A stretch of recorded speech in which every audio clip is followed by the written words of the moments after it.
Jesus Christ.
Today. I barely made it to Hoodie Man.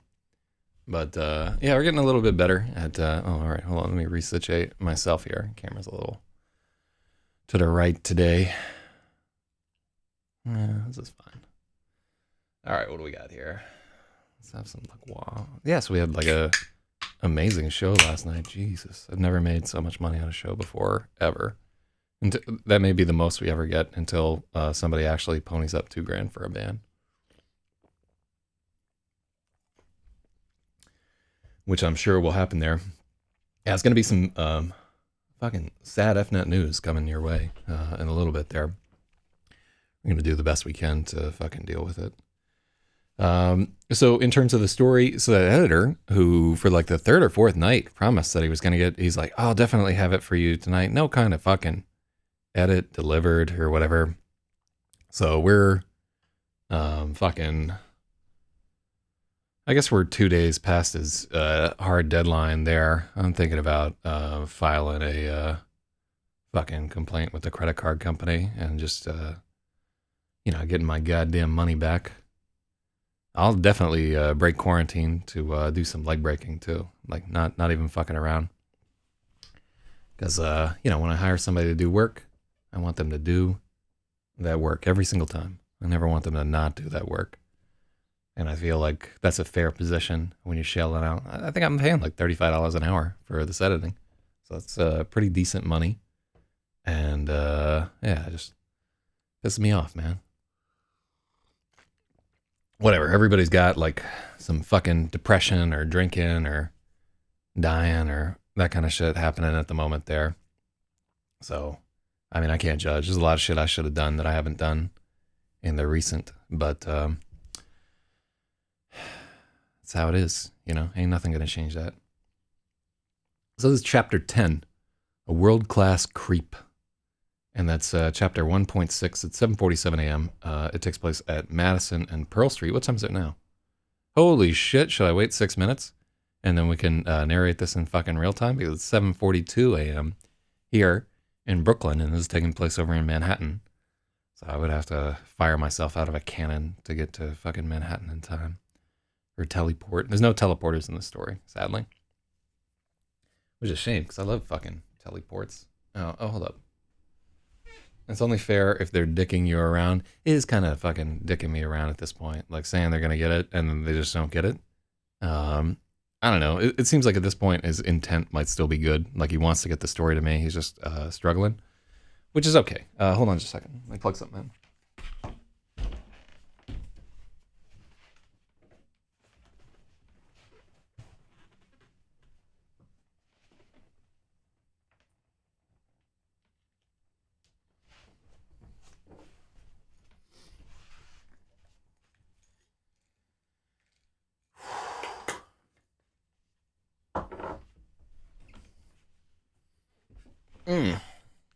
Oh, God damn it. I didn't actually turn the camera off the way that I meant to. Well, hopefully none of my dick was visible. But the latency of this show is much lower than the other. Yeah, we have this one set to real time. We have the other show set to be just the normal for YouTube. Yeah, it's 1.5 to 2 seconds now. So we can do this on this. Because one, there's not a lot of people watching it. Really low latency kind of fucks over people on bad connections. Also, it makes it so that you can't scrub backward. I think you can't do DVR if you're doing this. So it's much harder for people to catch up if they want to like scroll back through the thing or start watching from a different point. But yeah, this is much better for something where it really is a real-time interaction stream. So this is exactly what low latency is designed for. It should be much better at this point. We would have this option on twitch.tv if we were partnered, but I don't think we do enough streaming to get their partnered server or whatever there. So I've been steadily amassing more and more RPG materials over here. I think I showed you a little bit ago, last night, like the big, but yeah, I've got like all these cards and so forth out. And I may, if I've got the energy for it, I may try and do just one of those like trolling some RPG discords and try to find some players to see if I can get them through that old Rapasaurus. Real talk. Yeah, and I've made like I had a bunch of ideas about what I can do with it.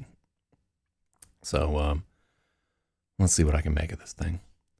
But for now, since we can't edit space tards, I'm gonna give that guy one more day, right? Because he's got all fucking Saturday to work on this thing, and then yeah, I guess I'll give him till Monday, since like nobody's gonna do anything in terms of processing a refund until Monday. Yeah, and if I don't have something by Monday, out of here. I think that's kind of fair. All right, so hold up. Let's. So yeah, Spathywalk can scrub, but only from the point where he started watching. That's the thing. You can't DVR back to things that have already happened when you're doing real-time interaction live. Shout outs to Lit Up. Yeah, this is I make my own cold brew. I think this is from Anodyne Brewing. It's their breakfast blend, and it's pretty fucking strong. Like I'll be jittery all day as a result of this. All right, so we don't have your least favorite character, Matthew, in here, but Matthew got fucked up in the last chapter. Man, he got his ass beat. And I'm having a Dr. Pepper with ice cubes. All right. Shout out to everybody having a beverage at this early hour of the morning. Let's get to it. Chapter 10, a world-class creep. I can do anything. The ghost drifts away from the ferry terminal, stringing a madman's gait. Shucking left, jiving right. Why? Why do we have shucking and jiving? There. This is a book that was written in like 2010. I think once Key and Peele come out as a show, you can no longer. Yeah.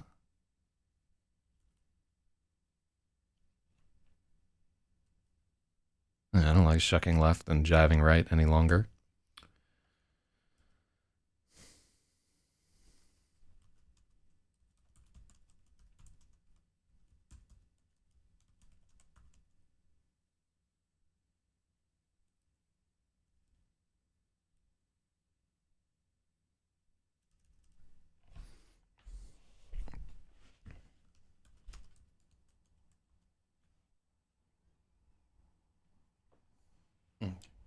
Oh, hold up. Yeah, we're not getting fucking power. All right, hold on. I definitely need to get power to this device.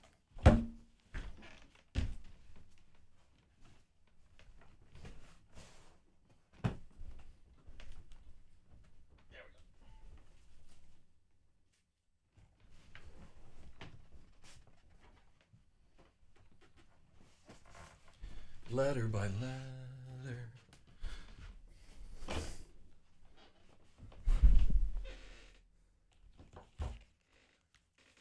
Single malt Irish coffee. Yeah, I can never understand the allure of Irish coffee because I like both whiskey and coffee. But anytime that I'm drinking whiskey, I don't want to be awake anymore. And coffee is what I drink when I want to be wide awake, like all my senses keenly honed. All right, hold on. I gotta.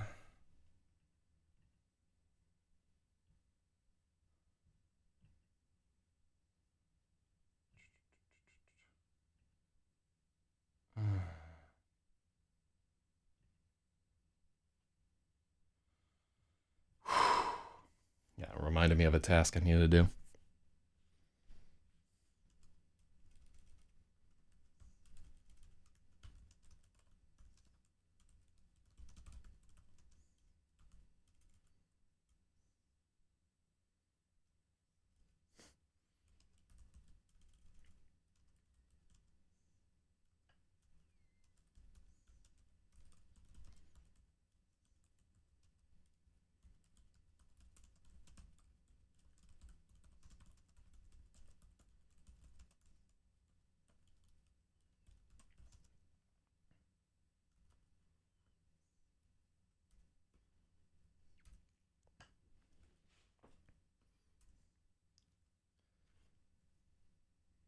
I bought this local single malt, and it's so bad, so bad. Irish coffee is the only way I can drink it.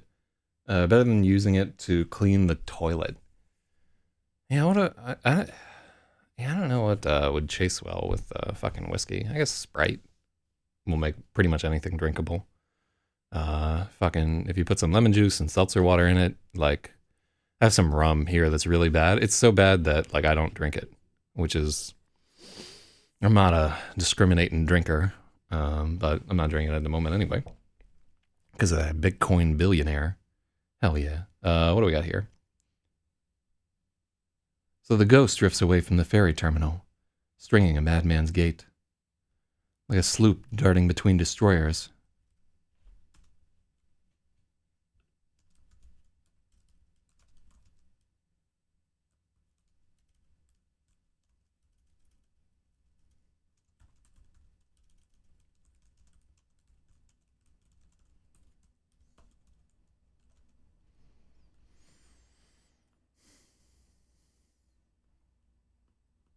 No, I don't think destroyer is going to stay in there.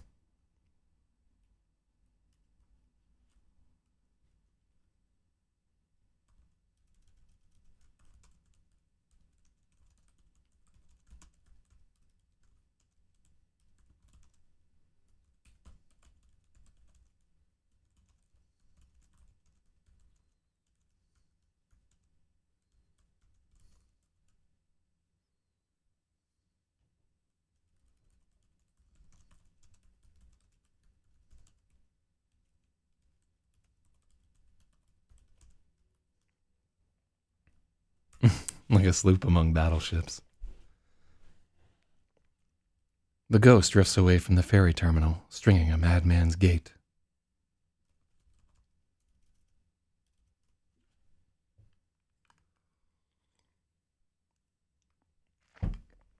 Mm-hmm.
Oh, I'll tell you what, too. I think the first time I ever got this edited, the editor was like, shucking and jiving? What the fuck are you saying here? What is he, a Negro minstrel?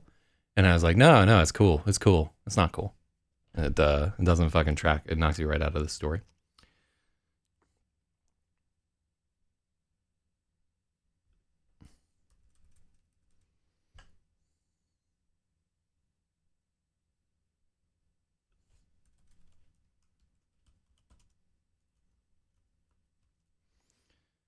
I can do anything.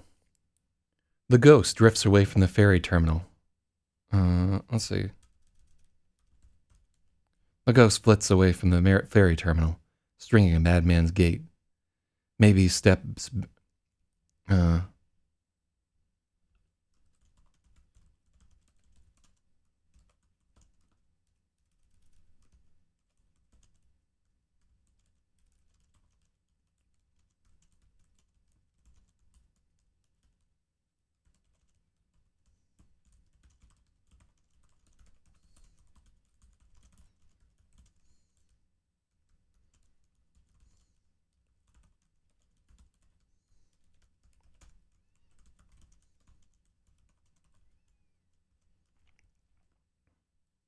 Cool. Yeah, I think that's a modest improvement there. All right, hold on. I do have to adjust this fucking camera angle because it's wrong. God, I'm like a little bit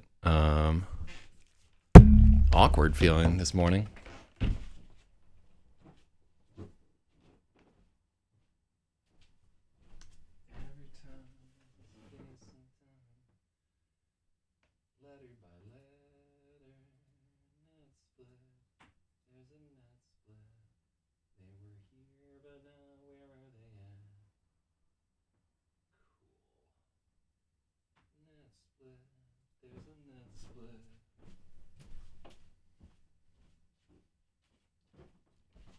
All right.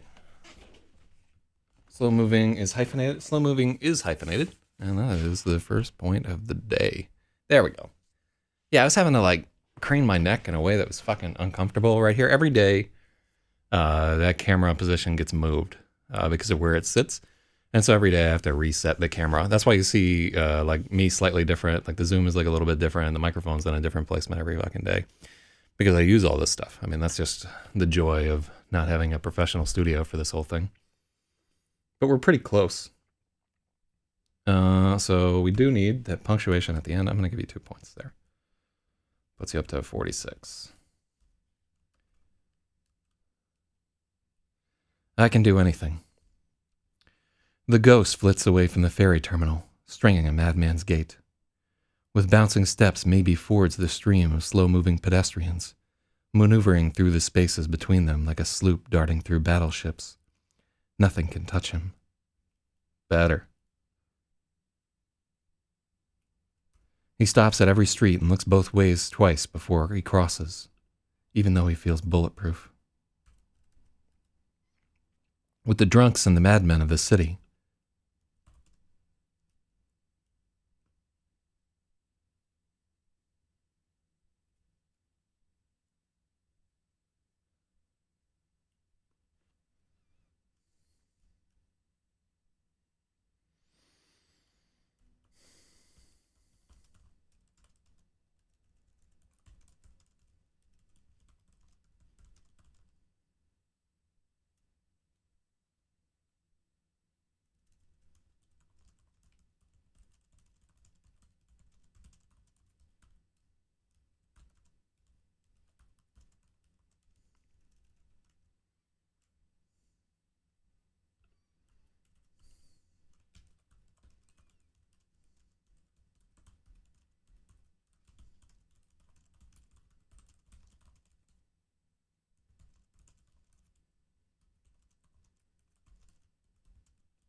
so he doesn't like maybe steps bounce. Yeah, this is like a fucking, what was I getting into this morning when I woke up? Should have stayed in bed.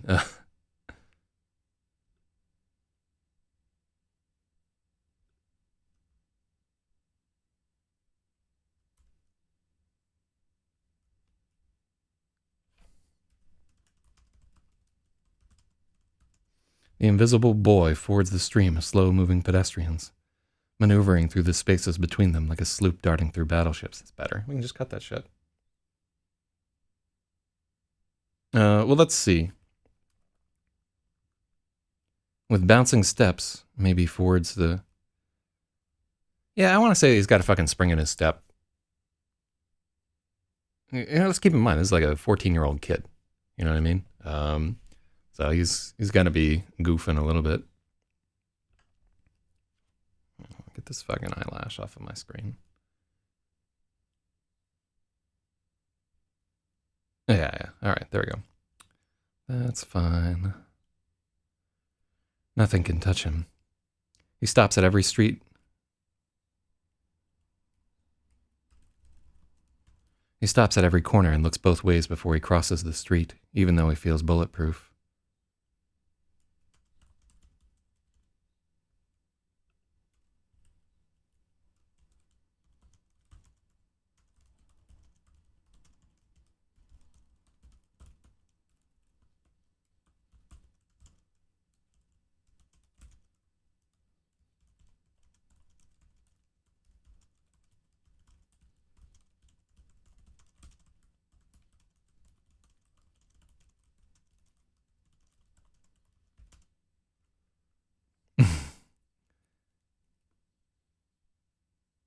There we go.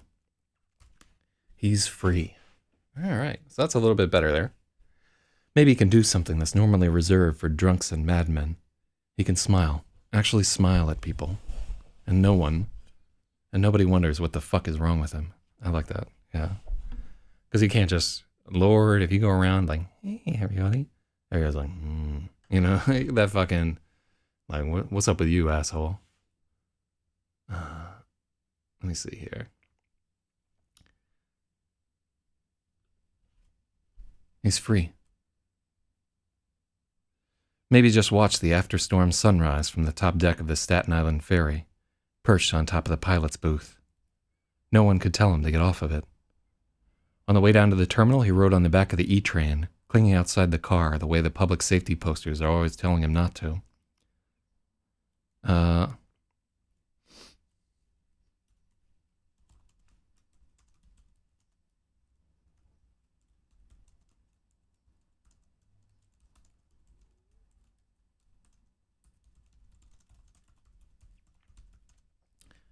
The way the MTA public safety posters are always screaming he shouldn't.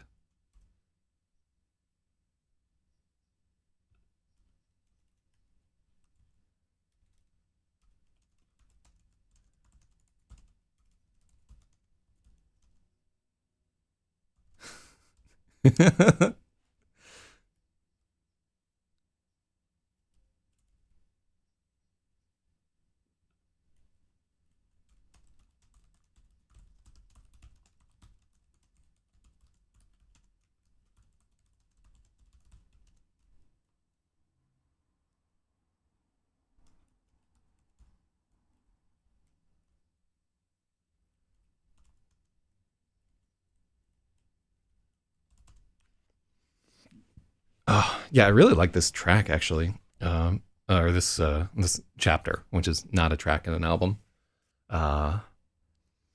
Maybe just watch the after sunrise storm from. Oh, did we miss that fucking hyphen that we were supposed to have there? Slow motion.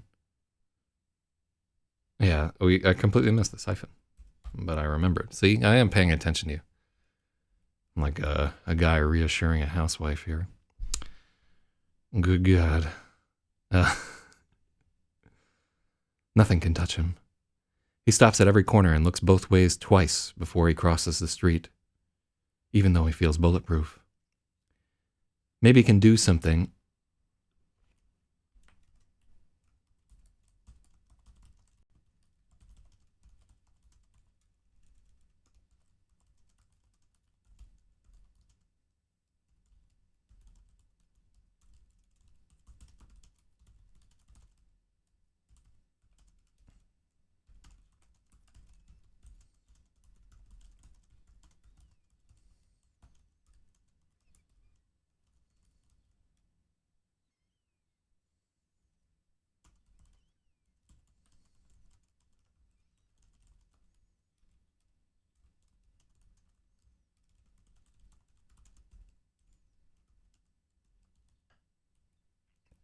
Okay, so we're actually going to hyphenate every fucking word in this phrase. And we're going to take off the quotes.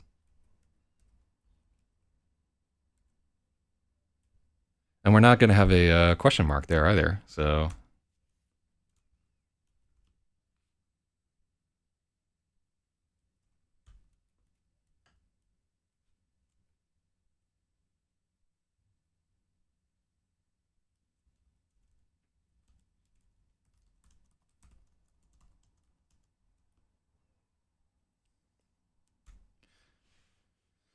Besides being invisible, maybe he has a superpower normally reserved for drunks and madmen. He can smile at people on the street.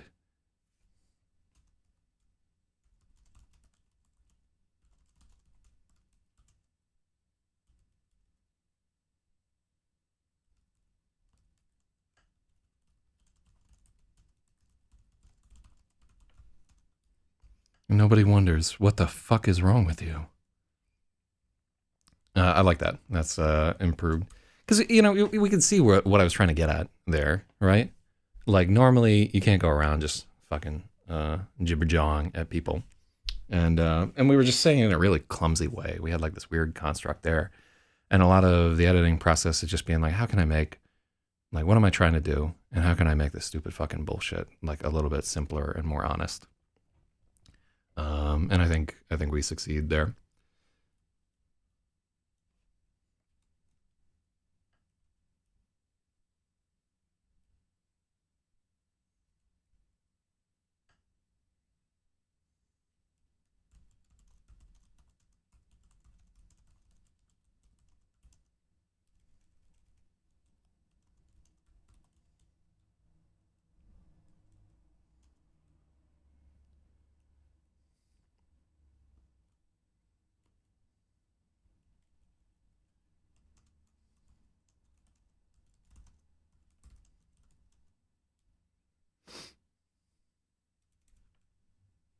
Statue of Liberty is all capitalized.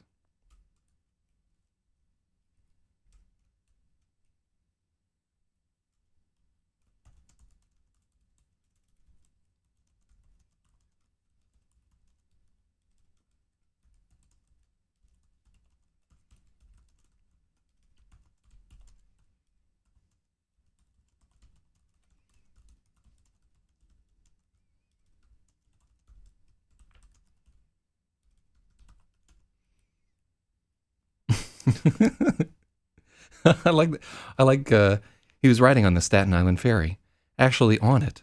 He rode both ways, perched on top of the pilot's booth. No one could tell him to get off it.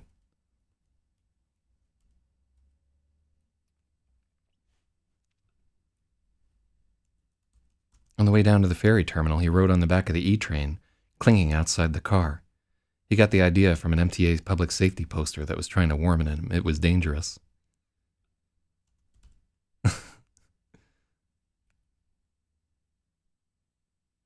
Outside the train, maybe watched the tracks shooting by underfoot, glowing blue in the tunnel light.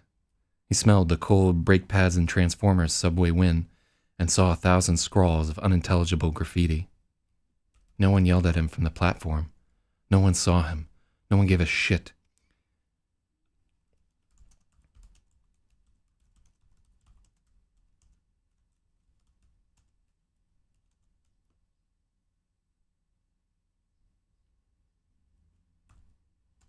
Now he's waltzing north on Pearl.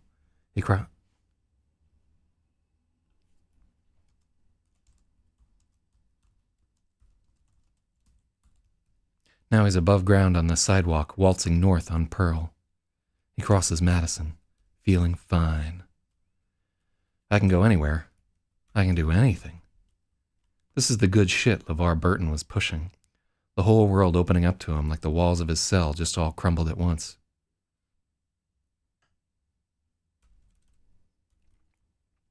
This is the good shit LeVar Burton. Actually, are we spelling LeVar right? I think he does. He just... oh yeah, so he has LeVar. Damn, Jordy. Look at this grin right there. God, what a look. He's a fucking real one right there. Shout outs to LeVar for pushing literacy on these kids. I used to watch fucking Reading Rainbow back in the day. Probably had some kind of impact.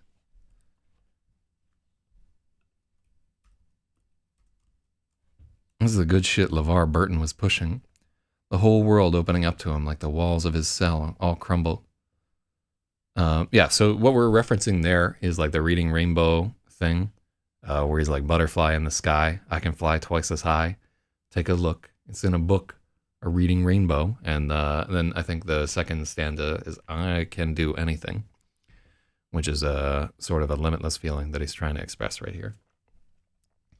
That reference doesn't make any sense to anybody who wasn't exposed to Reading Rainbow as a child, but I'm gonna leave it in the book because fuck them.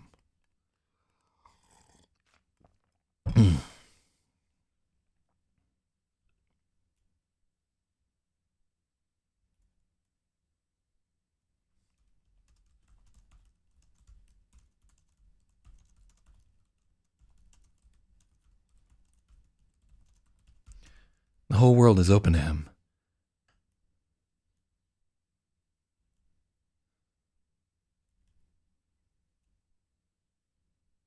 The whole world is open.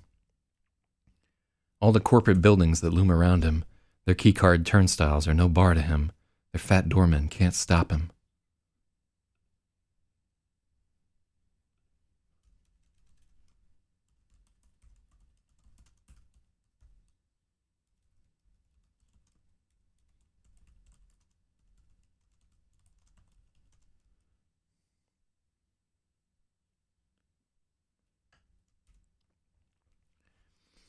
Glass-sheathed corporate buildings loom around him. Their keycard turnstiles are no bar to maybe.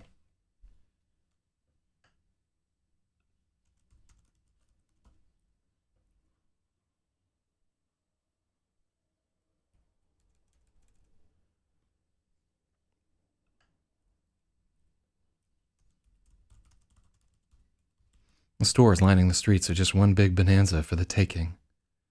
Maybe he's grinning like a fiend. He's grinning like a fiend. As he nears Worth, maybe hesitates, feeling.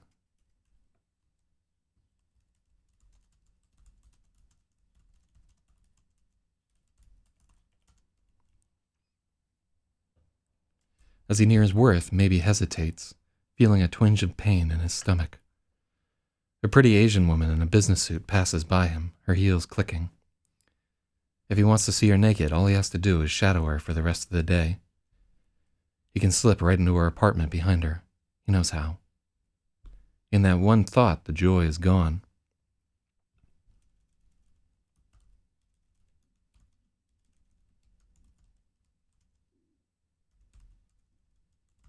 The momentary twinge in his stomach is a full-on ache now. He'd been flying high, but it was only because he'd forgotten himself. The woman reminds him. She doesn't want you. Doesn't even know you're there. No one wants you. No one can ever want you. You're alone and that's how you're going to stay, you creepy freak fuck. Maybe he stops walking. He sits on the ground, slumping against the back of a park bench. The bench itself is out of the question. Someone will sit on him. Maybe he's been...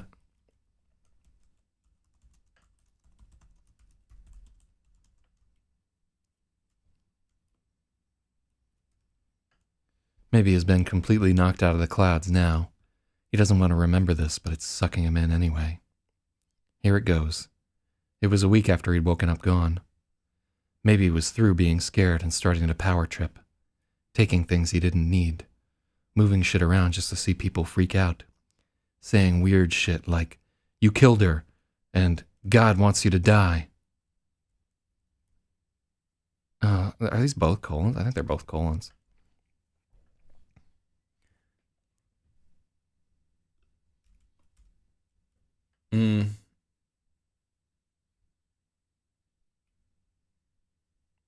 Oh, I think that's a good note.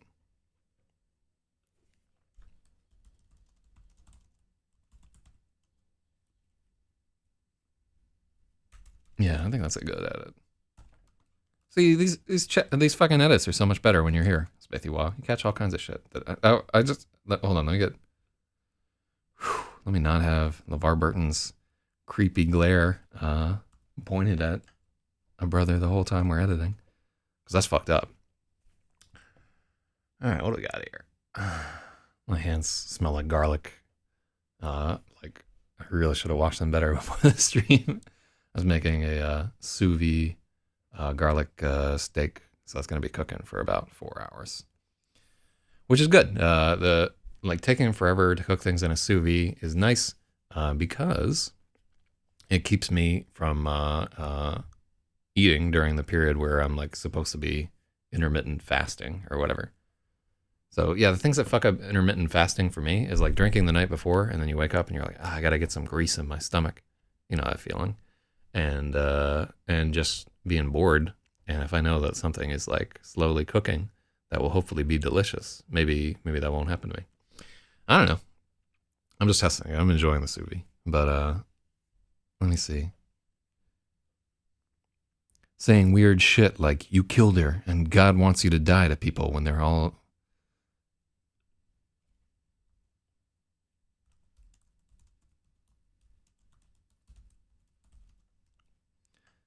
saying weird shit like you killed her and God wants you to die to people when they were by themselves just to fuck with them.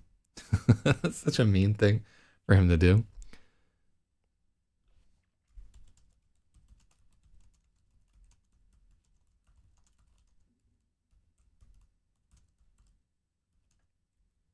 I gave him a real jolt when they flipped out.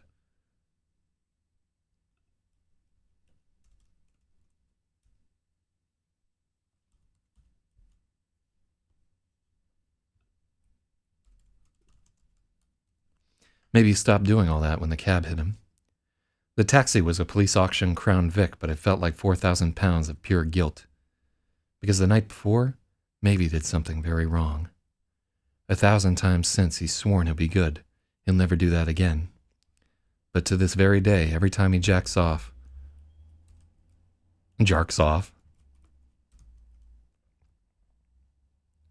maybe his thoughts are right back there in Rosalie's bedroom, watching her strip down for bed. She was naked for all of about 2 seconds, so shy she looked nervous alone in her bedroom.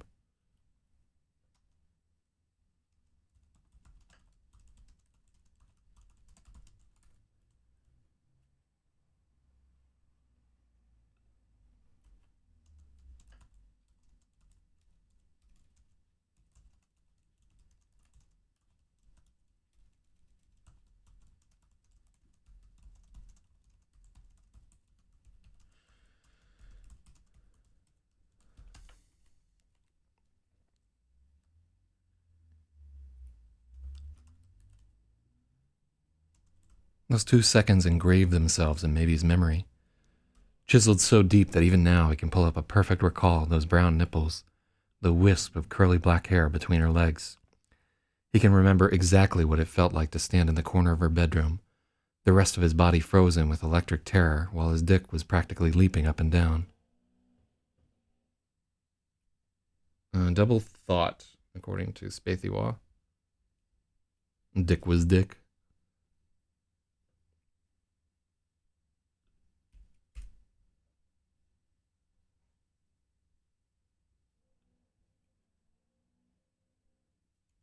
I don't like how that sentence works out.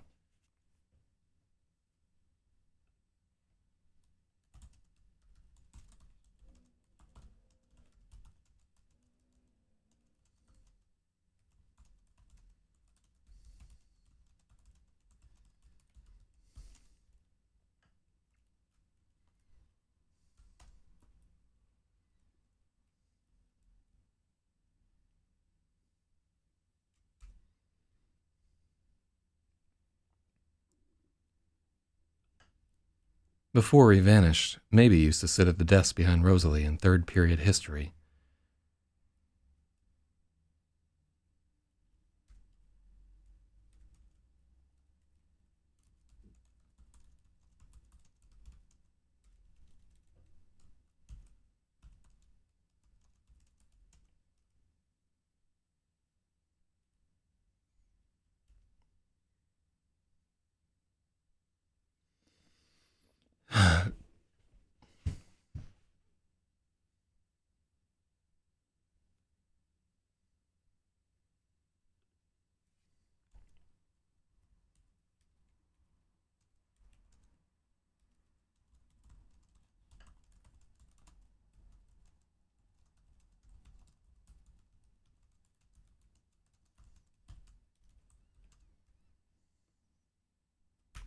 I think that's better. Yeah, that's a good shift right there.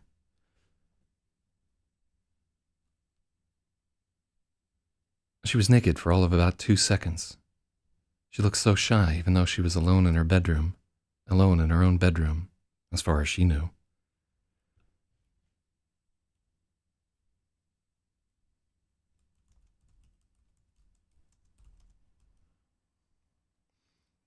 Those 2 seconds are engraved in Maybe's memory, chiseled so deep that even now he can pull up a perfect recall of those brown nipples, the wisp of curly black hair between her legs.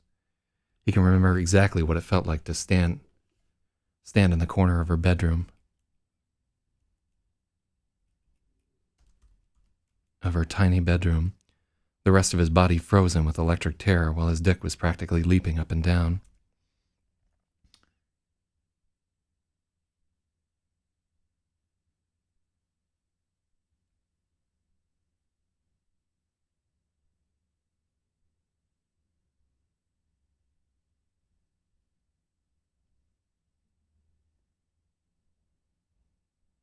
Yeah, you could also hyphenate it there to emphasize.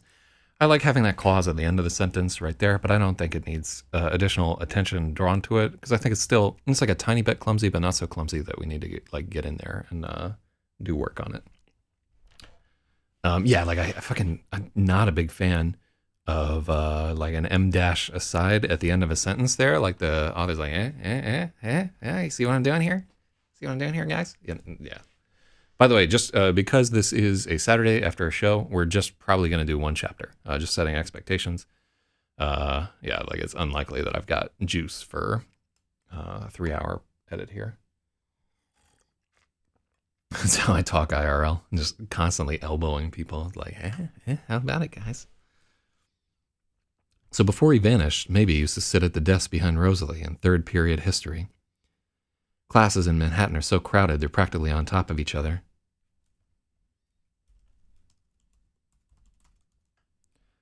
Classes in Manhattan are so crowded the students are practically on top of each other. Sometimes that long, curly black hair would fall on his desk.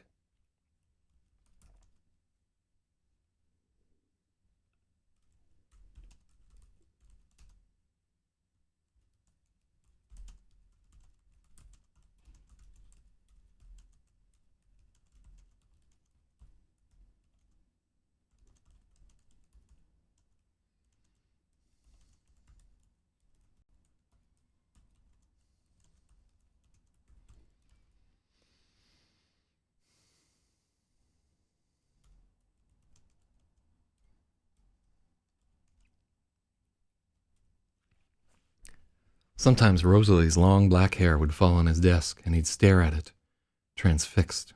His heart fluttered.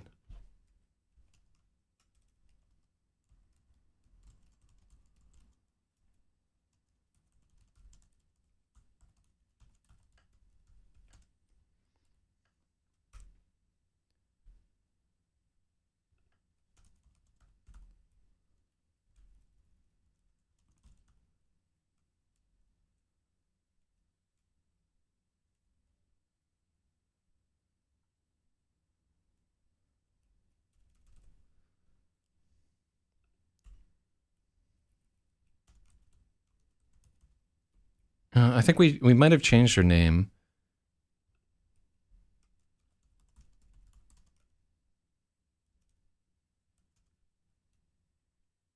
I think it's Dumond, but I think we changed it later. Let's check out I don't want to look ahead to find it there. Rosalie doesn't have many friends. She's shy and her parents are strict. She's one of those people who always look like they overslept. Dark crescents.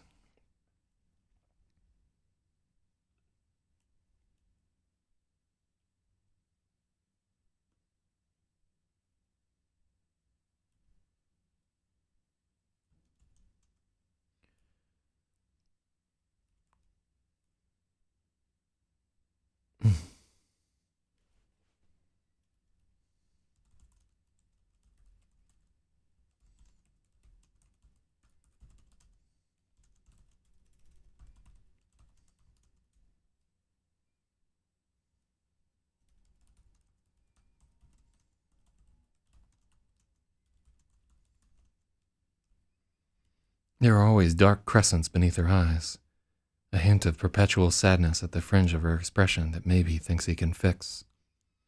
She has braces and big tits, and she's wholly unaware of his existence.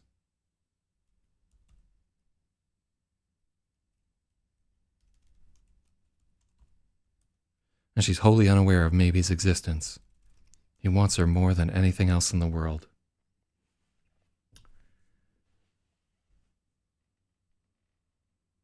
Do people get eye bags from sleeping too much? Yeah, you can get them from, that kind of like those puffy, slept too long eye bag. No. She always looks like she overslept. There are always dark crescents beneath her eyes, a hint of perpetual sadness at the fringe of her expression that maybe thinks he can fix.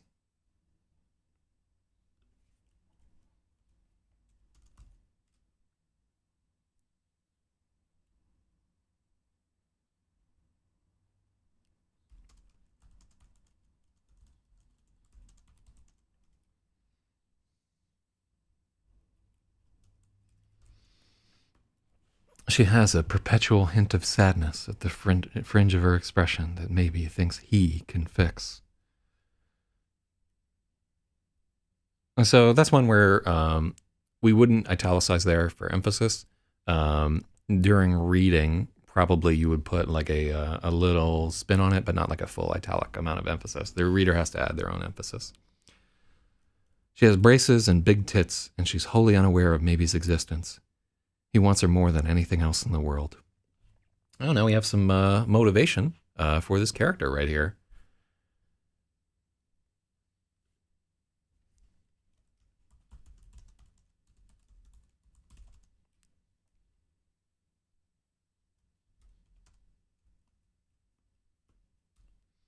Before he disappeared, Maybe could never find the courage to talk to her.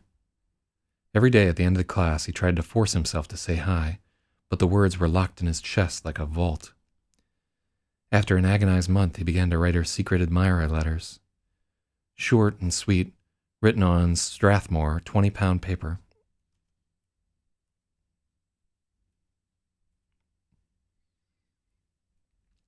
Folded crisply in half and slipped through the slits on her locker door.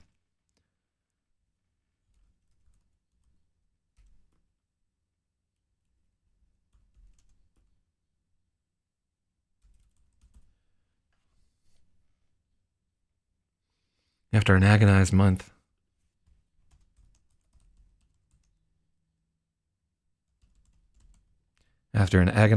of aborted attempts, he began to write her secret admirer letters. Short and sweet, written on,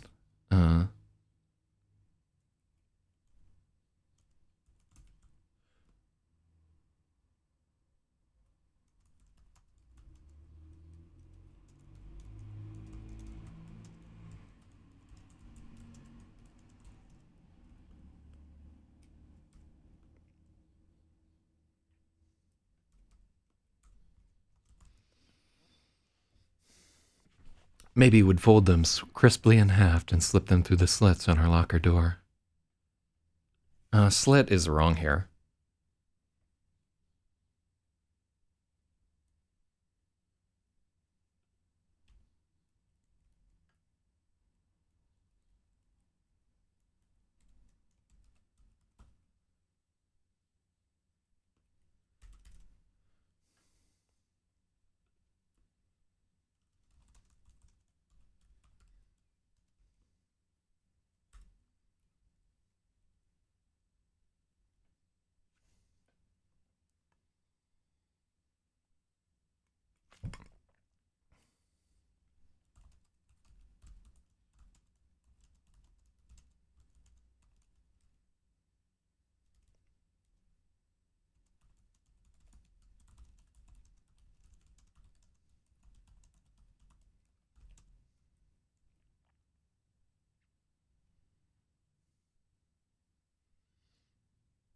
Typeset an end space for 20-pound.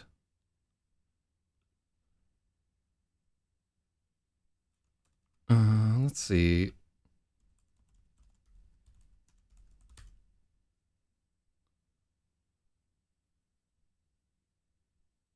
Oh, yeah, so there's a, it looks like, copy, what is copy paper? 20-pound bond, 50-pound text. How to choose the weight of paper. Yeah.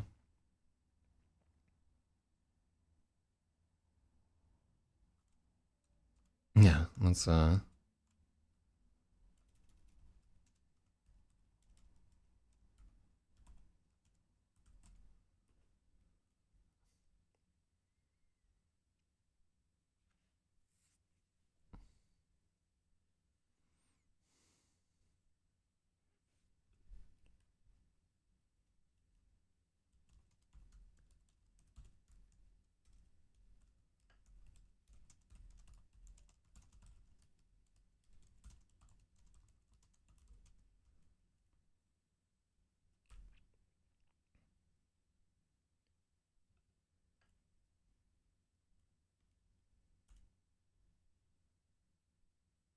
32-pound.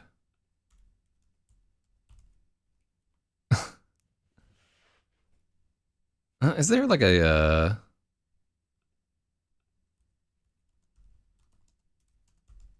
let's see how people will write this.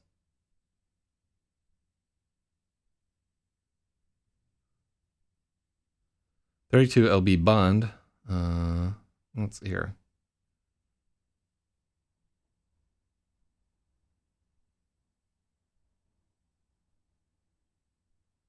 It looks like, yeah, it looks like they write it like 32 LB. Thin spaces, and it looks wrong. Here, let's take a look. 32 LB does look wrong. Typeset. Yeah, I don't immediately. Let's just do that.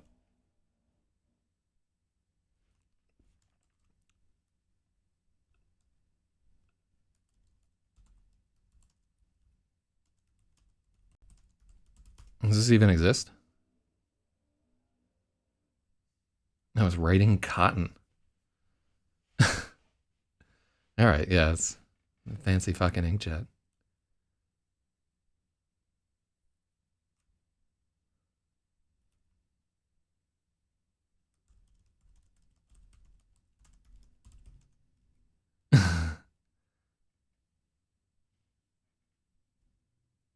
Stationary. Yeah, I want an excuse to, written on fancy Stratham. Let's take out fancy. Written on Strathmore 32-pound cotton stationery, with the calligraphy set his grandmother sent him for his 10th birthday. Yeah, it's very seldom that you see. So there used to be stationery stores, right? And I think there's still one in downtown Brooklyn. But the Word and Correspondence have both fallen. Oh, that reminds me. After this, I need to actually I need to buy some fucking stamps and envelopes to send out some letters. Stationery with an E. Is that true?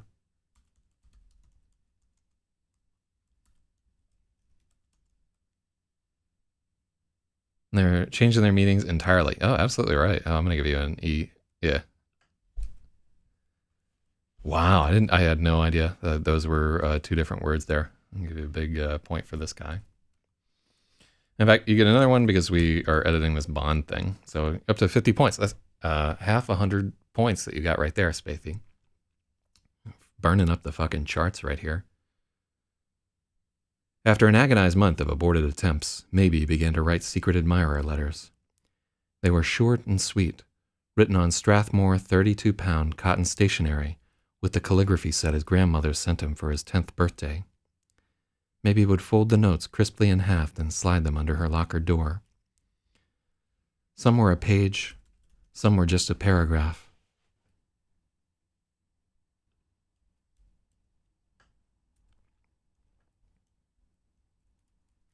Maybe would spend entire nights working on them, agonizing over every syllable like a haiku master.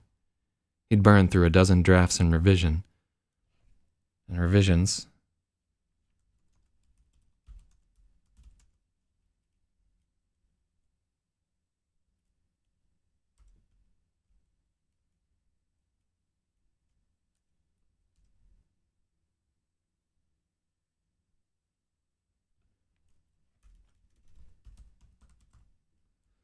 I like 11th birthday a little bit better.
When he was satisfied,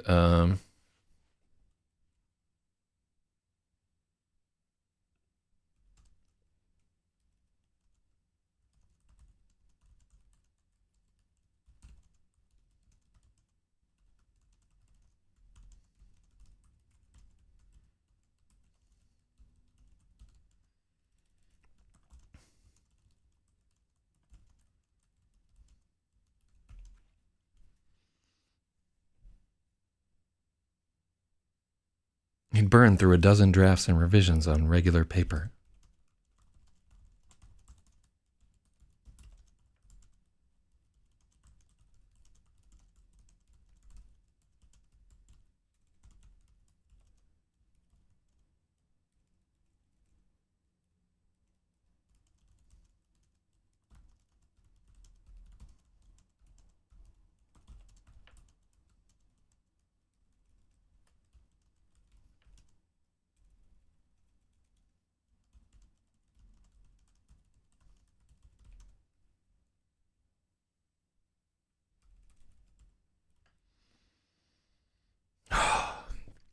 Yeah, guess who has done this to women before in their life? Ugh.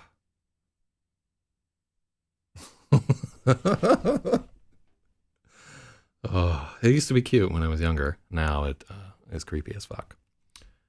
And yeah, there was definitely a hard relationship where I learned that things that are cute when you're like somewhere between like 16 and 21 are no longer cute as an adult. They're just like, why did you do this? Alas.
There we go. Yeah, I don't want to have then when he was satisfied. Yeah, I just don't want that comma. So you're absolutely right.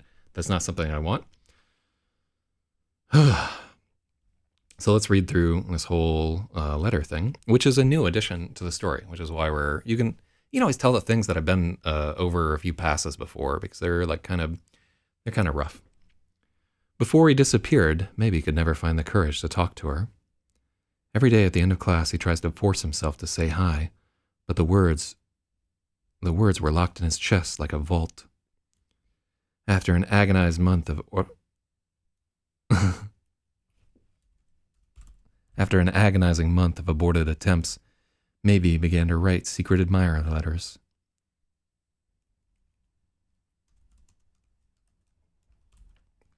They were short and sweet, written on Strathmore 32-pound cotton stationery, with the calligraphy set his grandmother sent him for his 11th birthday. Maybe he would fold the notes crisply in half and then slide them under her locker door. Some were a page. Some were a page long, some were just a paragraph. Maybe he would spend entire nights working on them, agonizing over every syllable like a haiku master.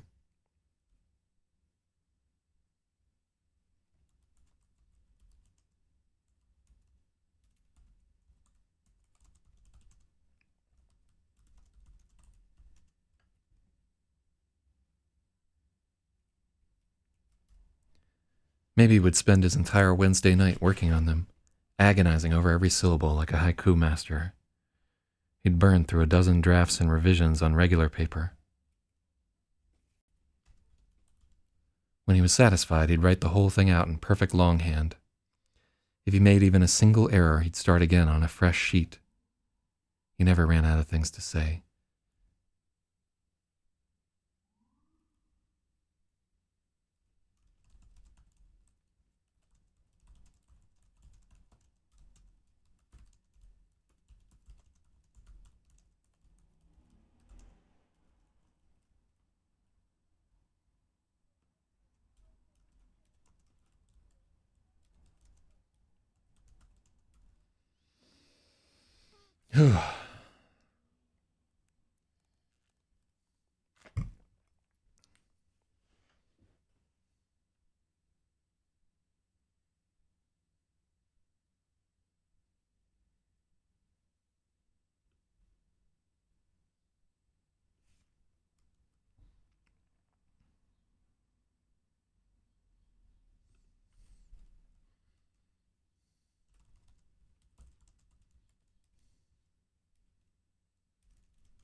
Whew.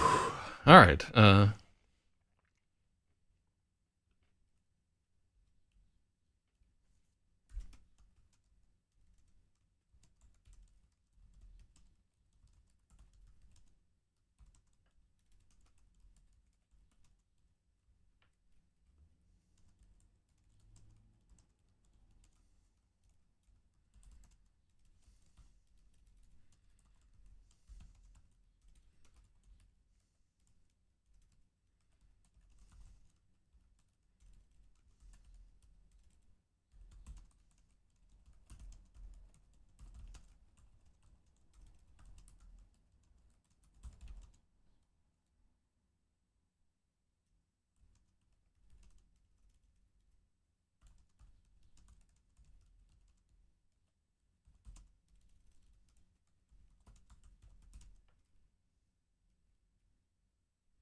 Yep. Yeah, it was definitely.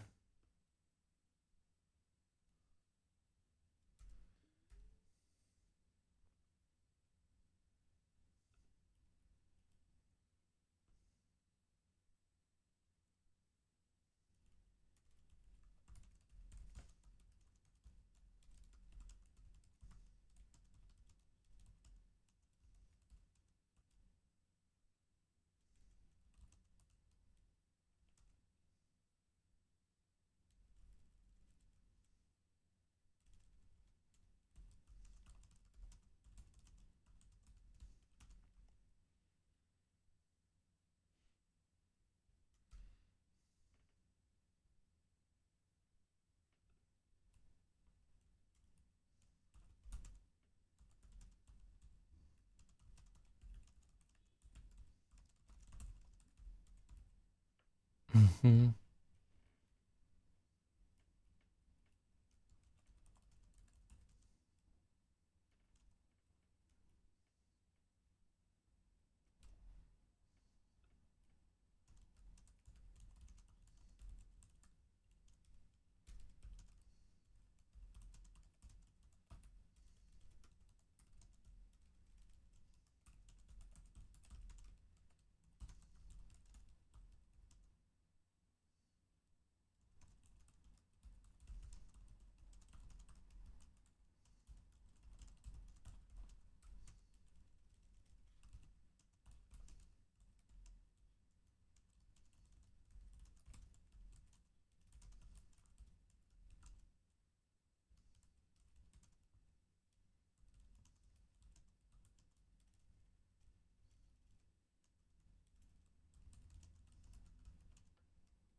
So Lit Up has he likes to have the editing stream in the background while he does work. Yeah, it's kind of nice to have something. I like having something happening on YouTube, especially when it's like real long, and when occasionally somebody will just blurt out racial slurs for no reason. Just very, very relaxing to me.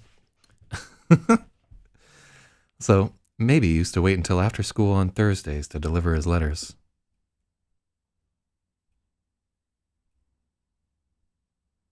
I don't like that sentence.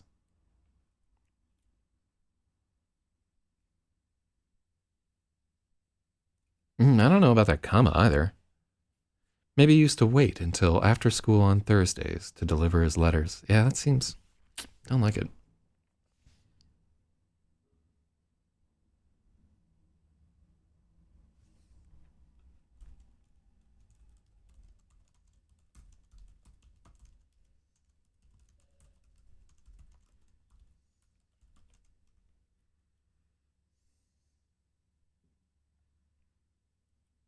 Rosalie had track practice after school on Thursdays. Maybe he would skulk in the stairwell until the hall was empty. Then he'd sneak up to her locker and slide his crisply folded note under the door. He used to love watching her glow on Friday mornings, relishing that secret smile that no one else knew the reason for.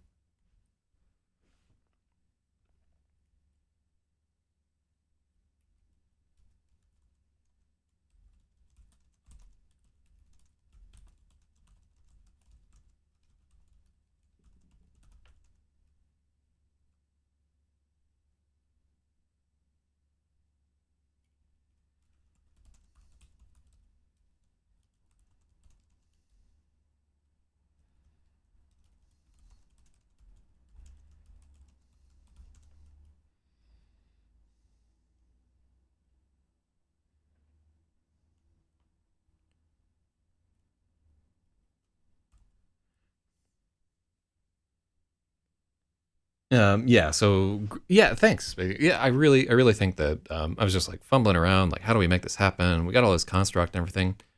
Boom. Like we just let the reader work that out by simplifying. We just go to a much more. Yeah, it's kind of like a passive footsying around the way that we had it before. And in fact, she still has track practice after school on Thursdays. Rosalie has track practice after school on Thursdays. Maybe would skulk in the stairwell until the hall was empty. Then he'd sneak up to her locker and slide his crisply folded note under the door. He used to love watching her glow on Friday mornings, relishing that secret smile that no one else knew the reason for. So,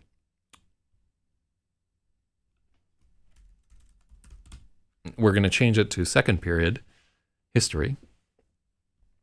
And did we figure out if the name, if the fucking requirement for, if like the class would be capitalized? Let's make it American history. No, let's make it world history, because I think you get American history in like more your senior year, and they try to get the world history in there earlier when your brain is malformed.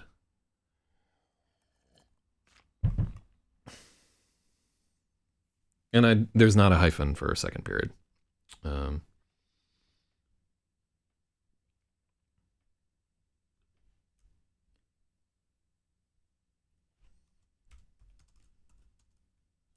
Maybe he still writes those letters. He still delivers them every Thursday night. His handwriting is a little worse now. He has to tape the pen to a ruler so it protrudes from the invisibility field.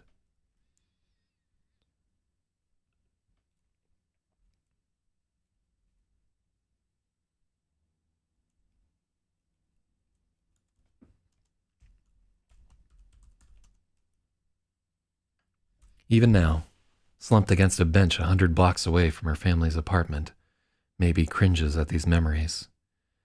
His whole body clenches with shame at what he did. Stupid, stupid, stupid.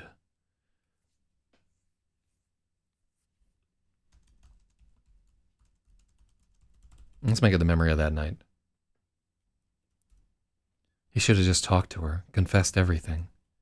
She's a wonderful girl, shy, sweet, perfect. She would have listened, would have loved him, but he blew it.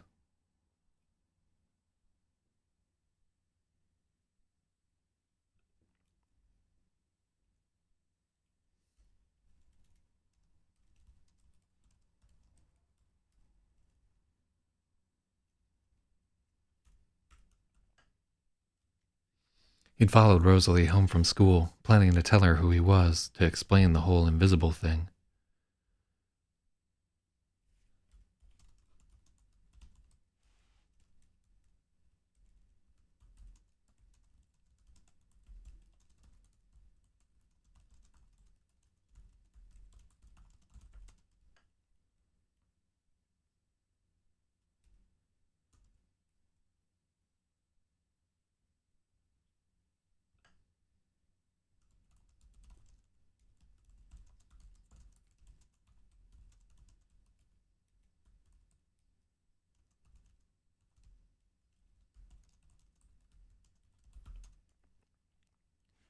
The right moment never came while he trailed her on her walk home.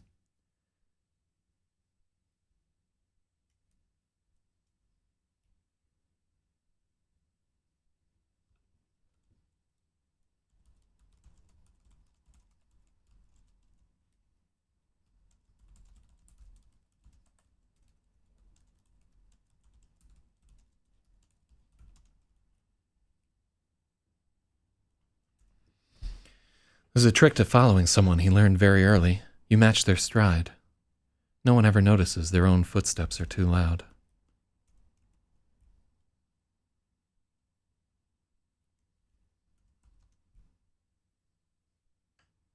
When she was unlocking her front door,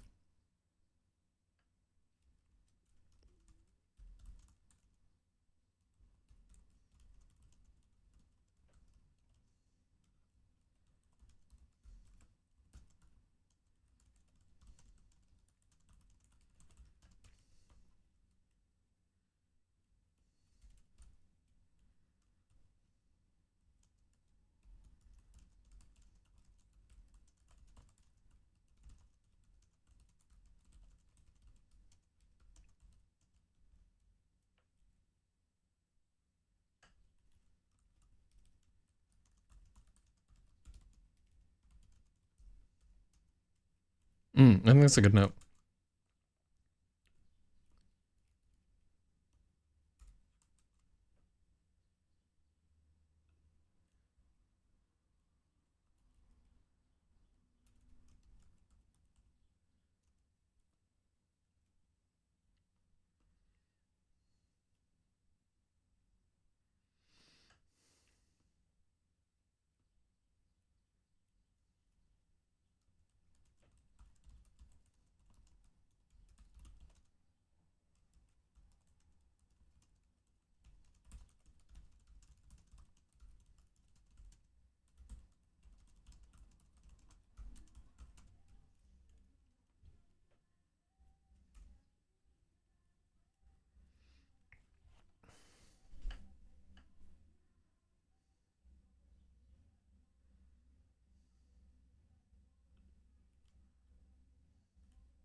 Not long after he vanished, Maybe followed Rosalie home from school, planning to tell her who he was, to explain the whole invisible thing.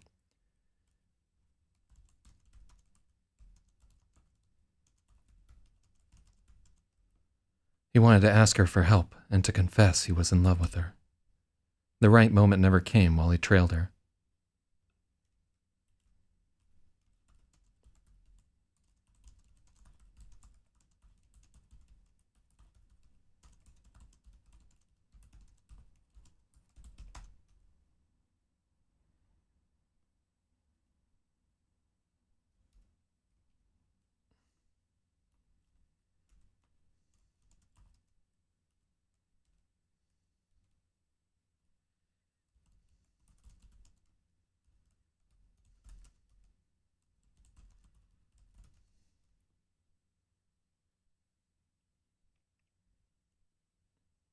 At the entrance to Rosalie's apartment building, Maybe tried again and again to find the courage to speak, but he came up dry.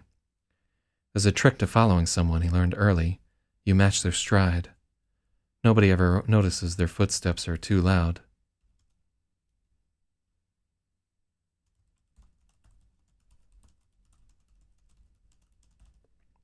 When Rosalie was unlocking her front door, Maybe realized he was about to miss his chance.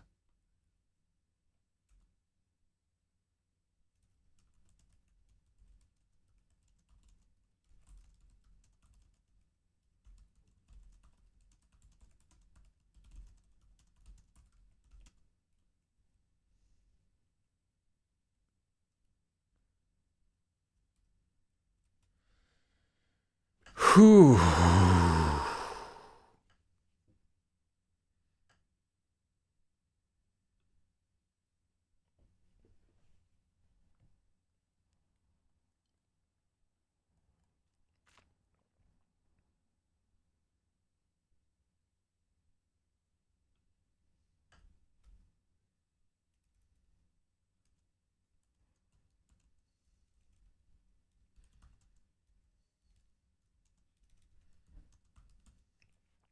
At the entrance to Rosalie's apartment building, Maybe tried so hard to find the courage to speak. All right, so hard is also kind of weak. I think that's a good note there. Those are both kind of weak statements.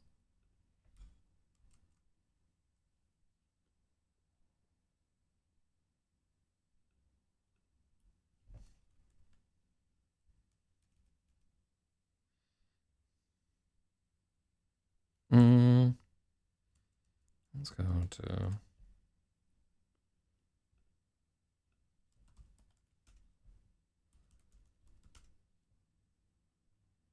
what I want is reached.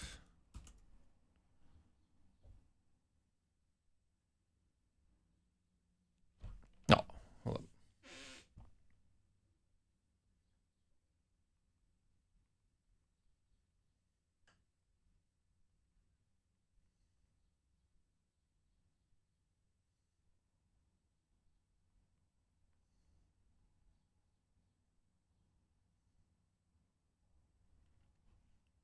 Okay, cool. It was nice of them to message me. Let me see. So Spathiwa asks, "Is this too much for a Saturday morning?" No, not at all. Like I with this book, I want to go 100% the entire time. I never want there to be like, fuck it, let's do it later or whatever. I mean, granted, we're gonna have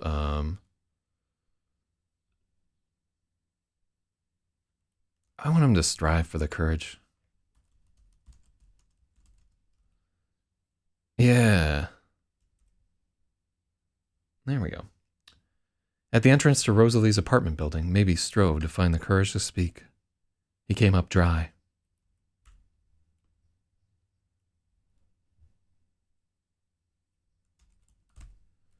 I like strove.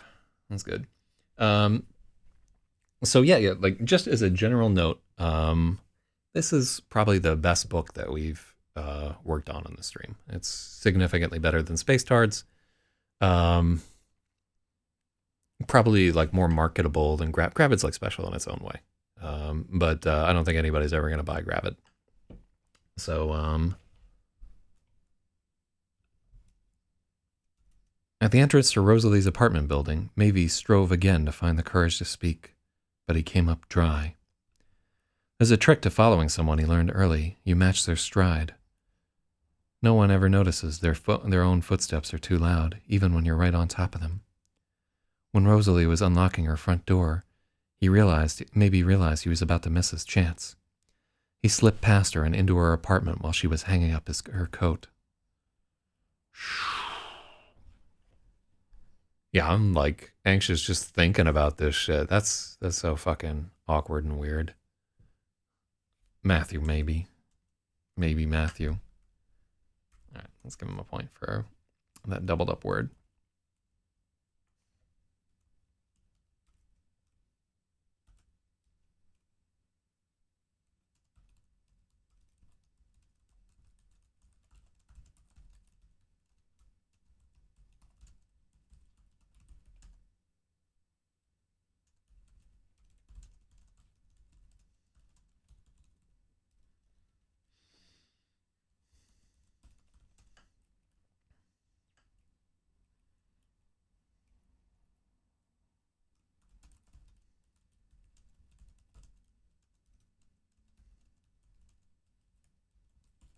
I can still remember it all like yesterday.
So Spithiwa says a trick to following someone is something he learned early.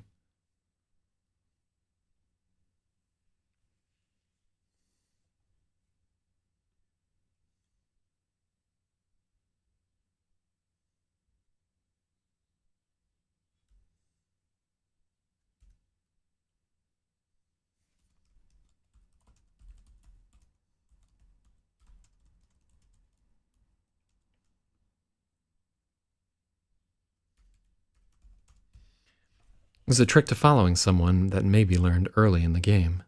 Match their stride.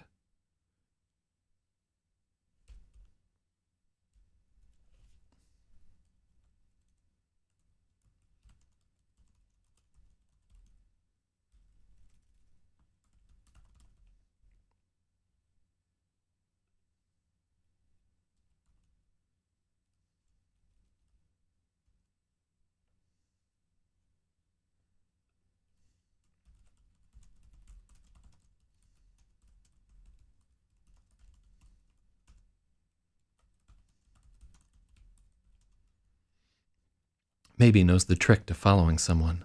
Match their stride. No one ever notices their own footsteps are too loud. That's better. I like that edit. Yeah. Boom. Burning up the charts. Let's see. Stuffy apartment. I don't think it's stuffy at the moment there. Hold on.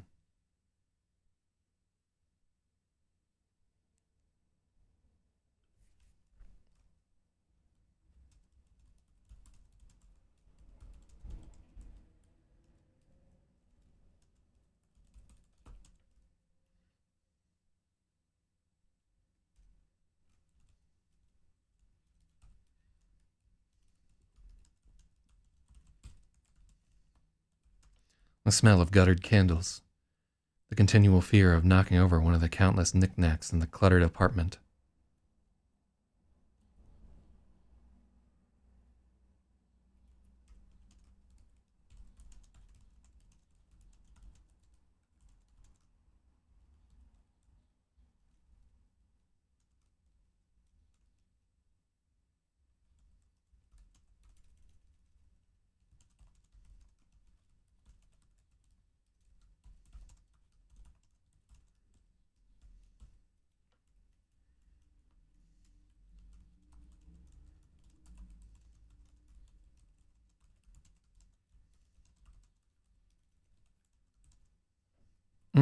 I think this whole thing.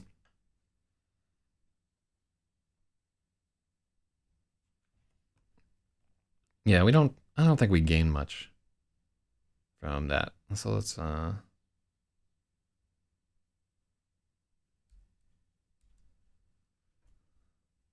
Every surface greebled with 1,000 layers of paint.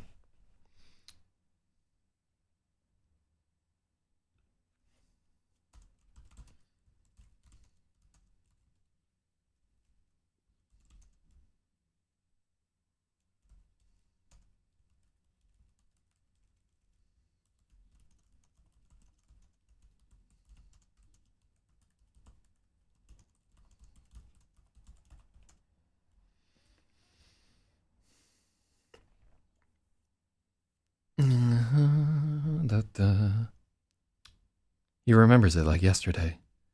The smell of guttered candles. Continual fear of knocking.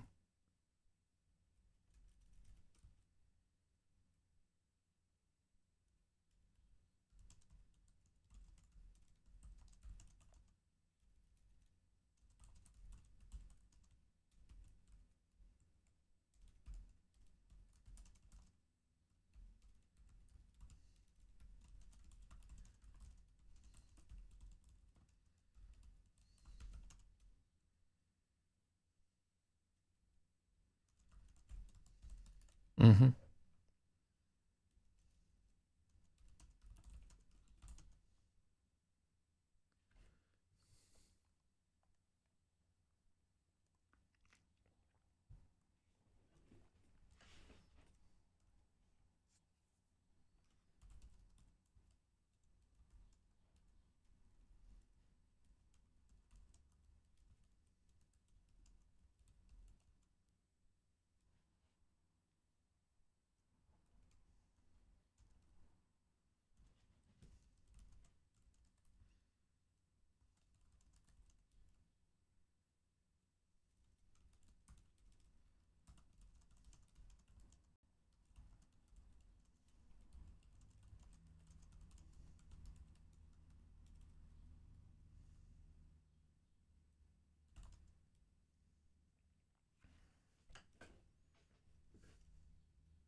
Whew. Tchotchke? Oh my god. So the family's Spanish. Um so Tchotchke really paints them as Jews, in like a hardcore way. Uh Tchotchke's not a word I would ever say. Um so people like Tchotchke. Let me see. Hold on just a second. Let's see. I'm gonna look back up at some of these.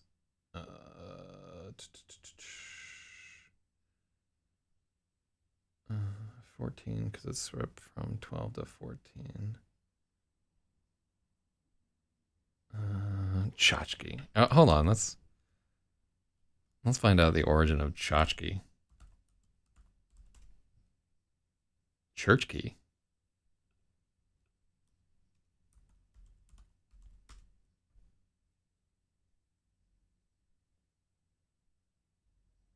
A pretty girl or a woman. Small bauble or miscellaneous item. In the regional speech, it's Slavic in origin. You know what? Let's fucking do it. I'm gonna take that edit from.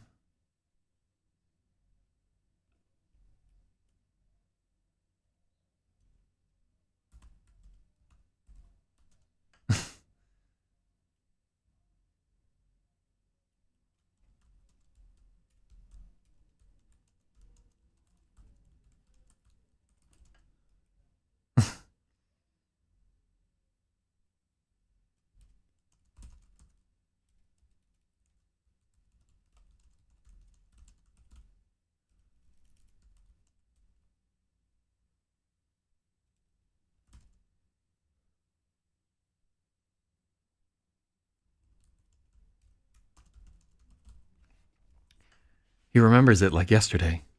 The smell of guttered candles. The tense feeling that he was always about to back into.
Cool. Yeah, yeah. All right, let's give Lit Up another fucking point here.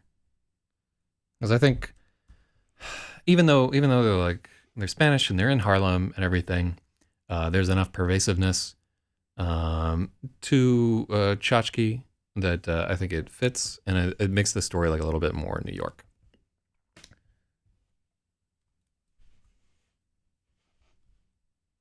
He remembers it like yesterday. No, that's not a good edit. I think we're better as is. I mean, always like consider. Remember, when we're working on this, we're not changing things to change them. We're changing them to have an improvement in clarity. We're always trying to use less words where we can.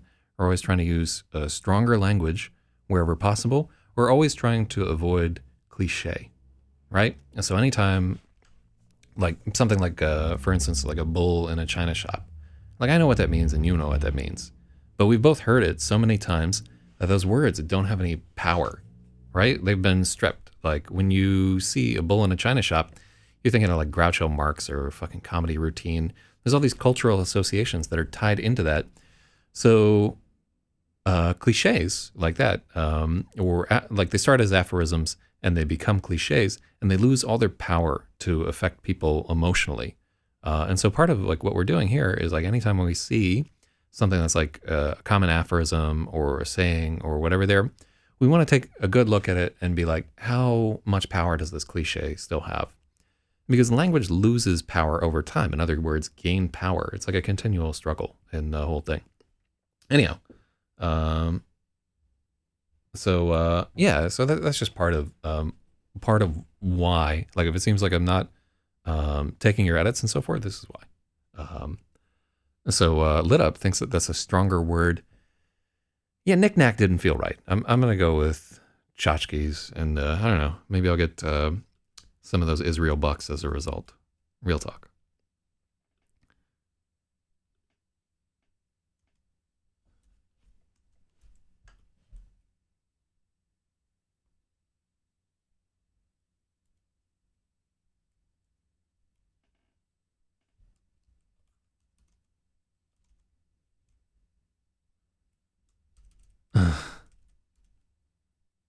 Let's see. So we want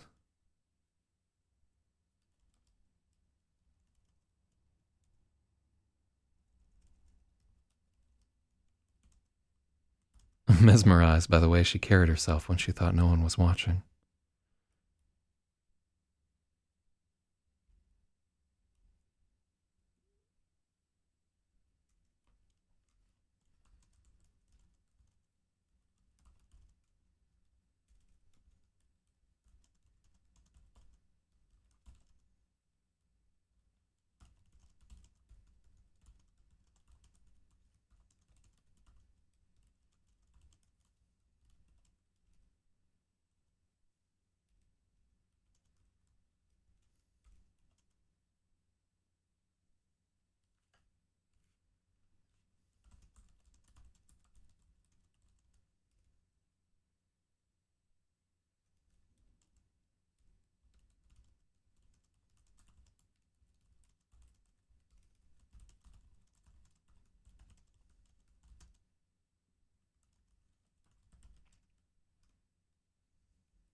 Maybe felt like an intruder the whole time.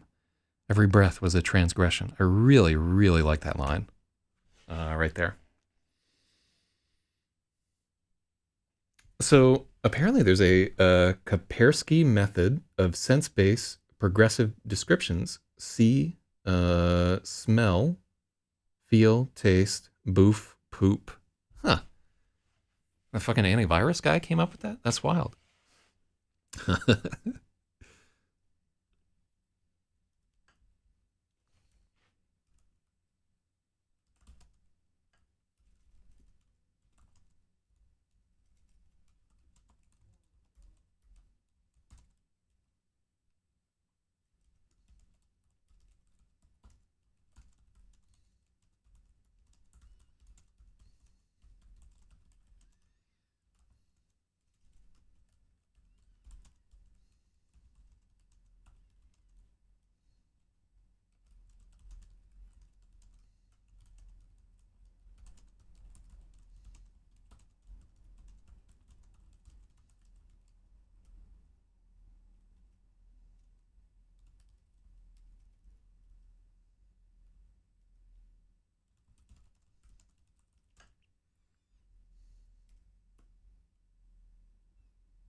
So we're getting into fucking What are we getting into? We're getting into some tense confusion right here. So let's go to. He remembers it like it was yesterday.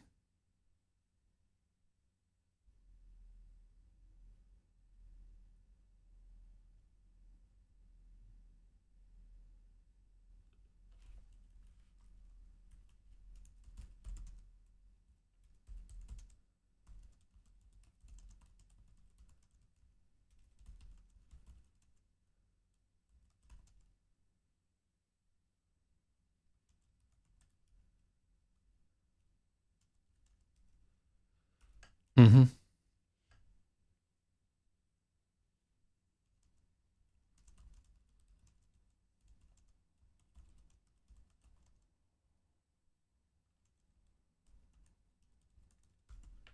Yeah, so we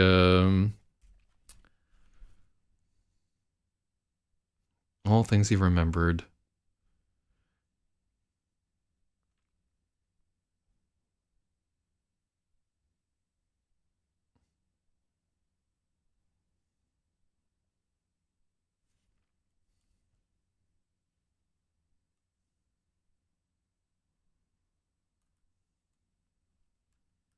Mm-hmm.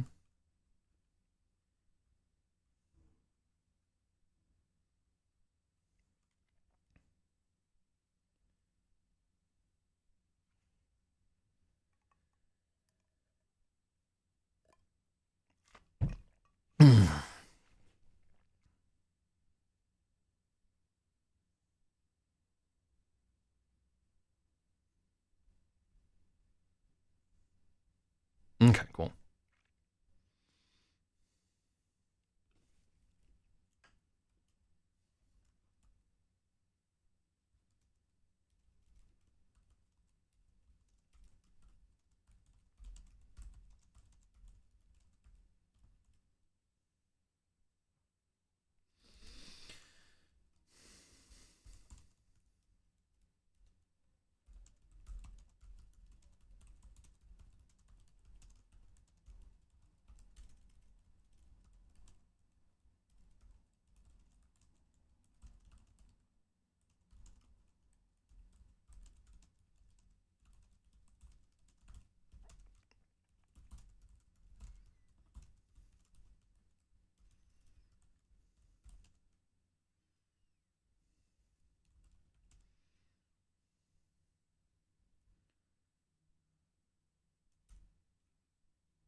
Yeah. Ugh. That's a fucking bummer finding out that our tenses are wrong. So, and part of the problem is like this is a chapter where we're doing flashbacks and let's see how much of our flashback is in that tense. Used to sit.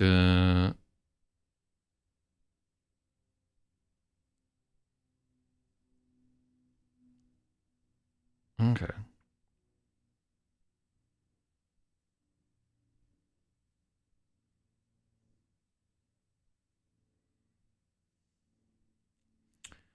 All the flashbacks. So our flashbacks are in past tense. Things that are happening are present tense, right? And that's fine as long as we're consistent. That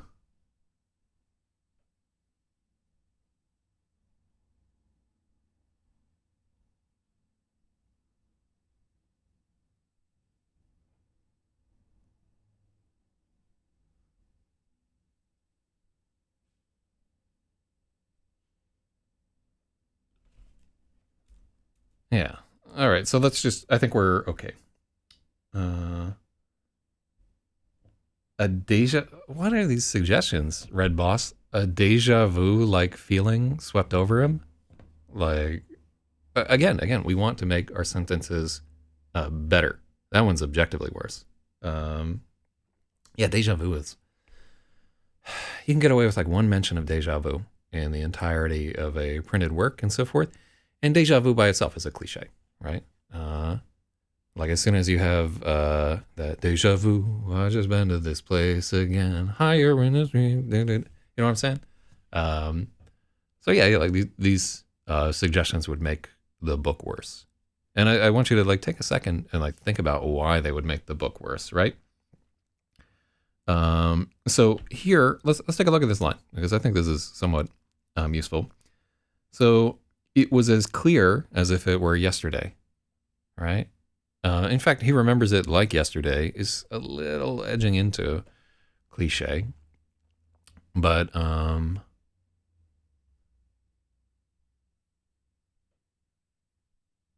in fact, why are we breaking our tense right here?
So those are two similar right there.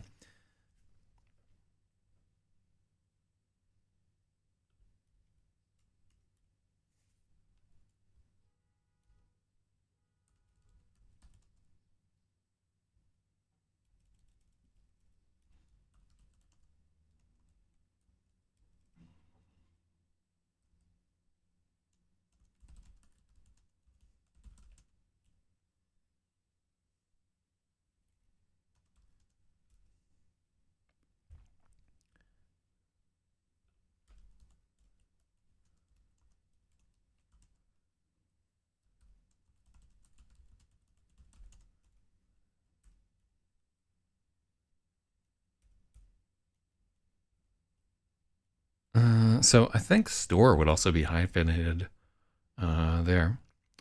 So inside was the smell of guttered candles.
Little painted plaster saints, glass bottles filled with seashells, photographs in gaudy frames. Photographs in cheap frames.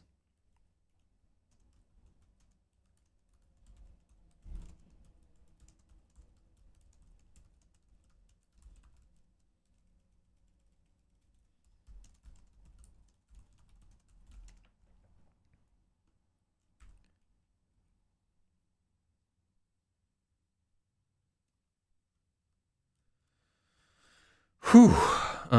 So let's go to thesaurus.com. Wonder.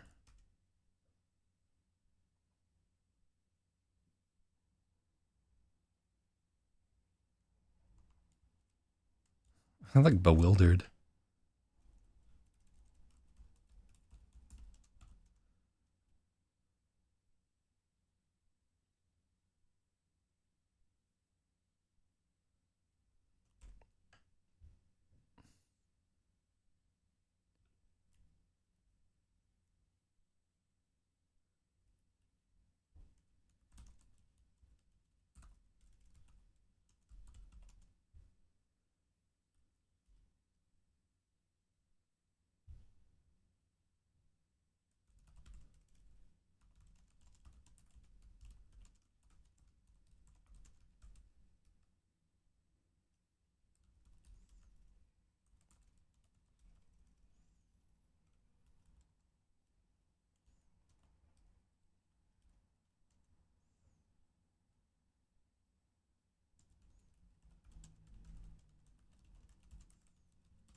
Her heavy frame. It doesn't even fucking say that. She's not fat. She just has big tits. That's all. So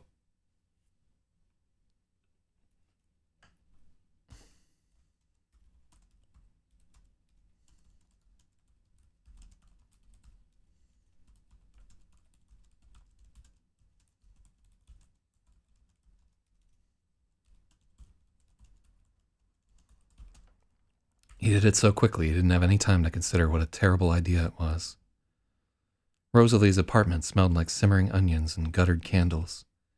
Every piece of furniture was cluttered with tchotchkes, little painted plaster saints, glass bottles filled with seashells, and photographs in cheap frames. And faded photographs in cheap frames.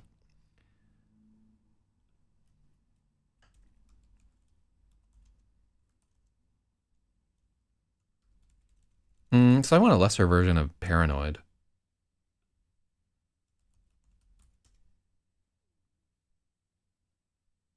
Affected by paranoia. Let's...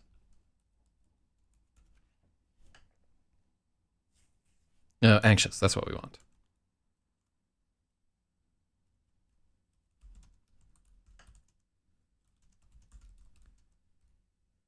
Maybe he felt anxious that he would back up and knock something over.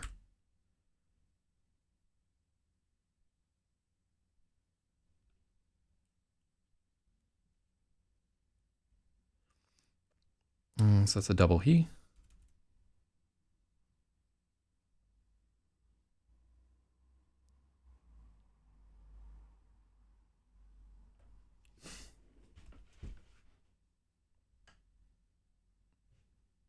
No, I like that change. Yeah.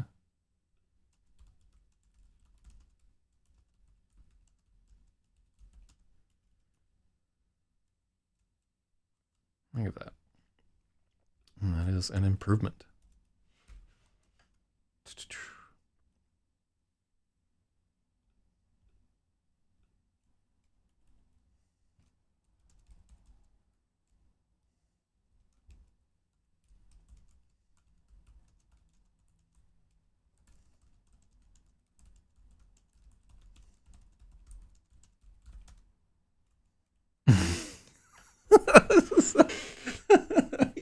feeling red. I want to believe that you're in earnest doing it. He felt uneasy, anxious, even as if he could not. It's like people wrote in the 40s. We've come a long way, man. But yeah, like I'm very, very fucking cautious with those hyphens and M dashes. No good, no good. I'm telling you. Oh. And the problem is too, like I'm trying to like keep an open mind and so forth, but people will start to typecast you, and then like if you have like a bunch of bad suggestions, they'll every time they see a suggestion, they're coming to it with the idea like this is a bad suggestion, and then it's easy to like kind of shit on your suggestions. And I'm honestly not trying to do that, but at the same time, I got to be honest with you, not good.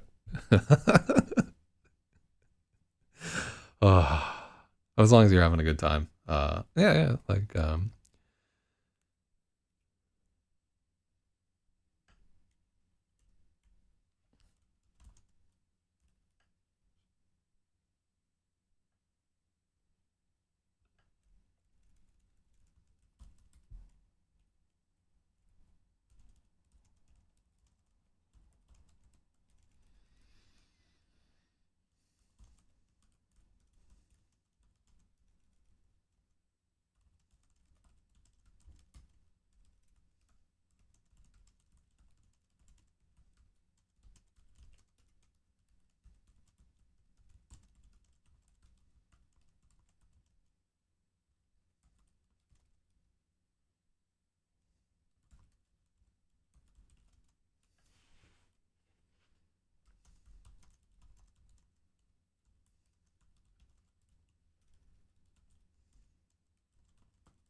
maybe a Verner's ginger ale or a nice cream soda.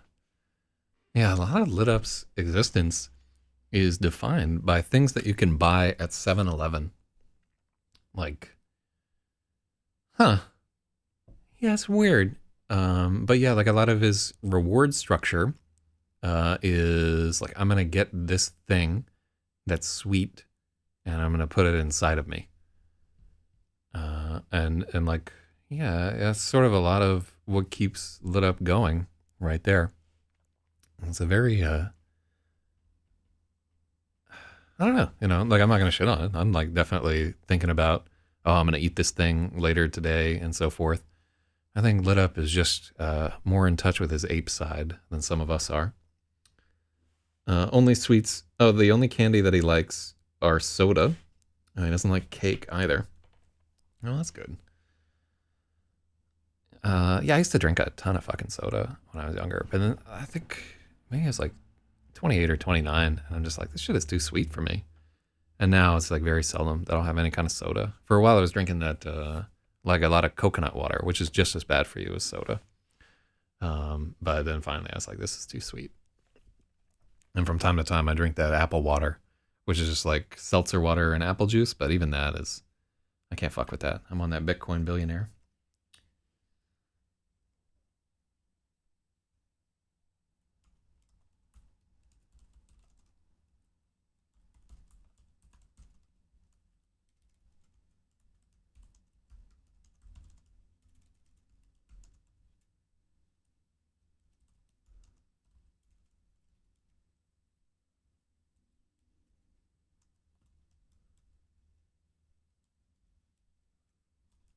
Uh,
Okay, cool. So what do we do here? One, we're trying to make like the whole tchotchke thing like a little bit more specific. So we like say specifically like here are some of the things that are clustered around that he's worried he's going to back into. We're trying to keep the sense that he's invisible and in this tiny little fucking apartment, and it's a really bad idea to be here. And at the same time, he wants to like profess his love to this girl who is unaware that he exists. Also, we're putting this into past tense. We had like an aside where we're reminding the reader, like, hey, at this moment, he's like back and sitting next to a bench feeling sorry for himself. Let's not do that. Let's not break up our tense for no fucking reason. Tense shifting is a major hassle for the reader. So, a bunch of reasons why.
Let me see.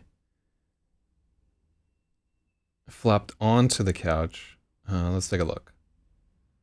Regional dialects. So who the fuck is Josh? What's going on here?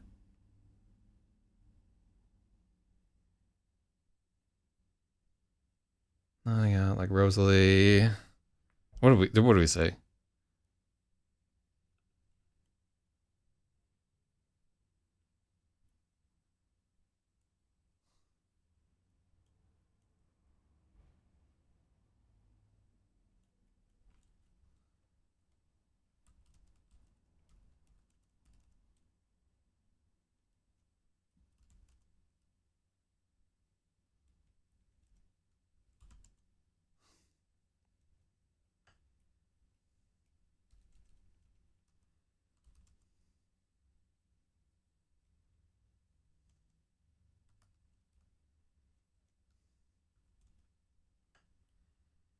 Let's see. Yeah, Spaethiwa is indeed a trooper.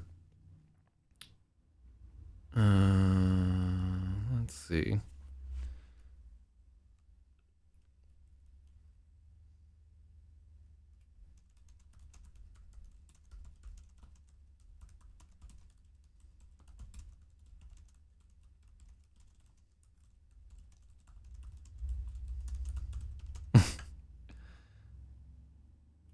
Sighing at the ceiling with her eyes shut.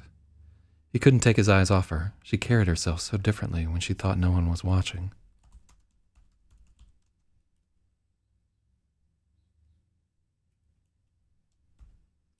Again, maybe tried to find the courage to speak. But he felt like an intruder. Every breath was a transgression.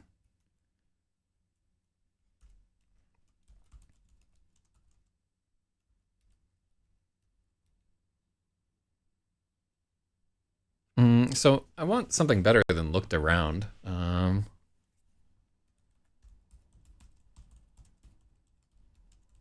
actually.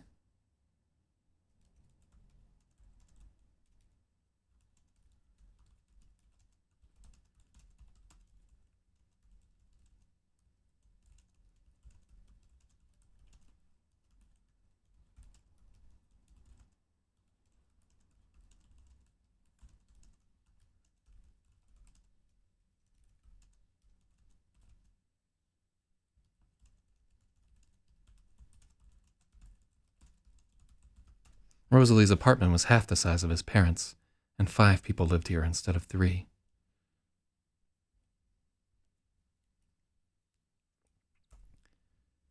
Every surface was greebled with 1,000 layers of paint. The floors were uneven and there were water stains on the ceiling. The walls were covered with pictures. Aunts, uncles, grandparents, nieces, and nephews. A few were framed, but most were just tacked up with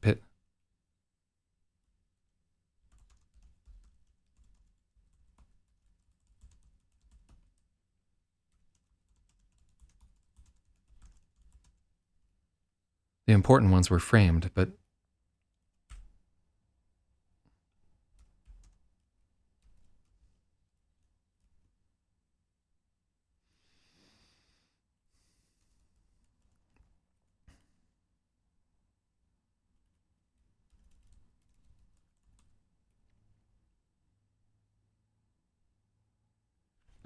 okay, so Spathiwa says, why would maybe be surprised at the state of this apartment, having grown up in New York and seen many similar living arrangements? All right, harken ye back to the very first chapter with Lemon and Maybe, where he reveals that he's actually from the island of Kodiak in Alaska, that he just very recently moved to New York City and has only been in the city for, at this point, like somewhere between 4 and 5 months total.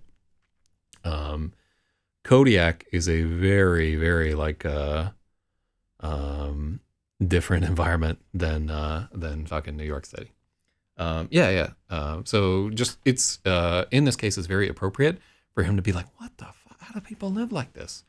And it just reminds me of like some of the first times where I ever went to like a girl's apartment and they were just like very culturally different than me. And I just like had to sit there and processing. No more outhouses. Yeah, it's probably an improvement there.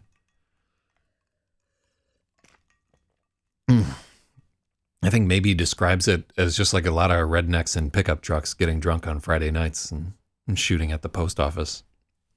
Or shooting up in the post office, as it is in the case in Kodiak right now.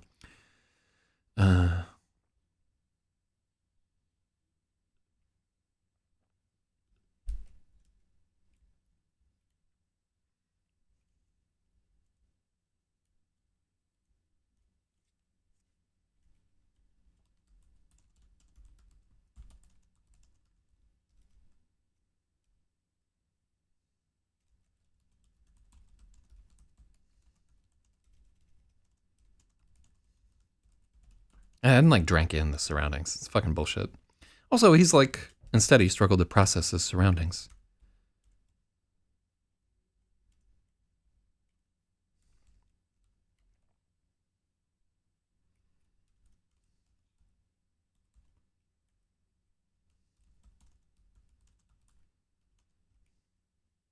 He had no idea people lived like this. And like, honestly, if you ever show up in Harlem to a house where they don't have a lot of money and like it's like a tiny little apartment in a project and like there are just too many people living there, you will, like, if you're used to living in like the space I'm in right now is fucking gigantic by comparison, you'll just be like, why the fuck do people make it like this? Because you can really live with a lot less than you think you can. And when you're poor, you find that out like really quick. So Red Boss says there should be a TV there. There is indeed a TV in the room, and we'll get to it. And instead, indeed gets a comma. I think I would have caught that in time, but maybe not. I'm not good with commas.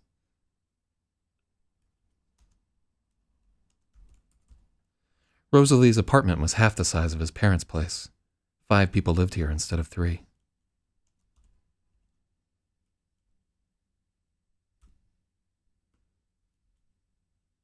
I think comma there and no comma after, but Rosalie's apartment was half the size of his parents' place, but 5 people lived here instead of 3. And in fact, like, if we're talking about like Spanish Harlem, like 5 people is like not a lot for an apartment. Gotta have your Dio and your fucking cousin's nephew and like 4 sisters and little baby Jesus. I've seen, yeah, so Lit Up has seen 8 people in a 2-bedroom. I've seen some some crowded shit. And this is not like super jam-packed, but it's a tiny apartment. The walls were covered with pictures.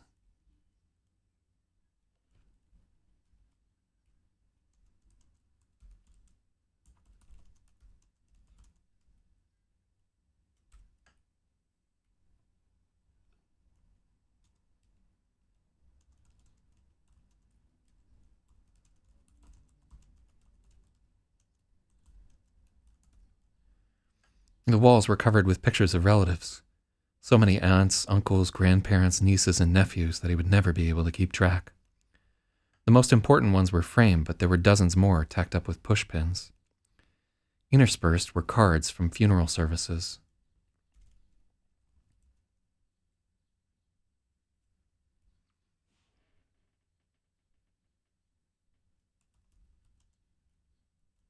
Shiny pictures of saints inkjet printed onto perforated cardstock.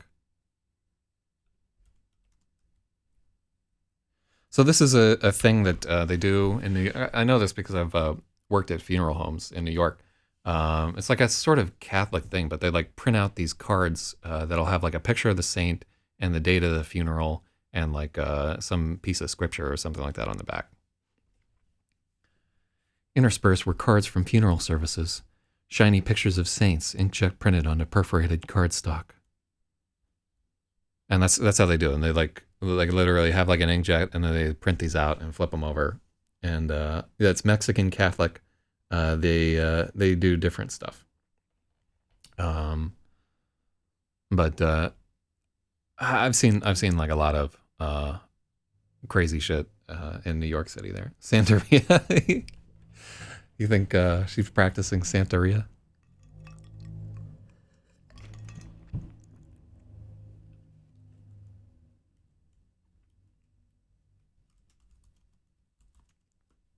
There were invitations to weddings, birth notices, and obituaries clipped from long yellowed newspapers.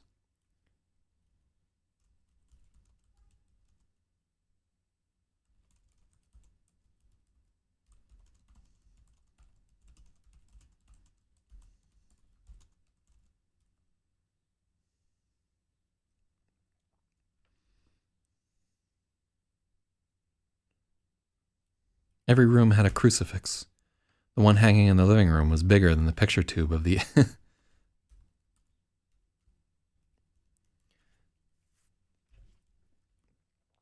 The one hanging in the living room was bigger than the picture tube of the ancient television. So back then, like these guys are still rocking that fucking CRT. When did we have like the digital switchover?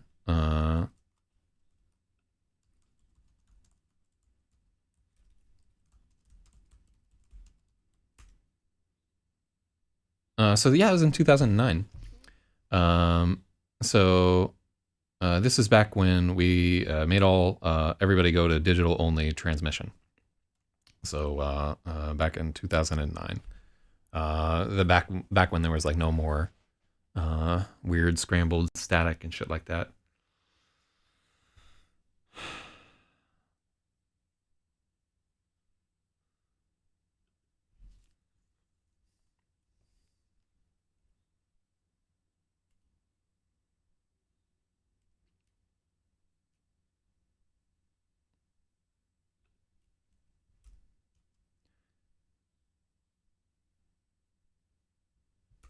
Nothing was quite level or straight, and it all seemed a little crazy to Matthew, maybe, but in a way he liked.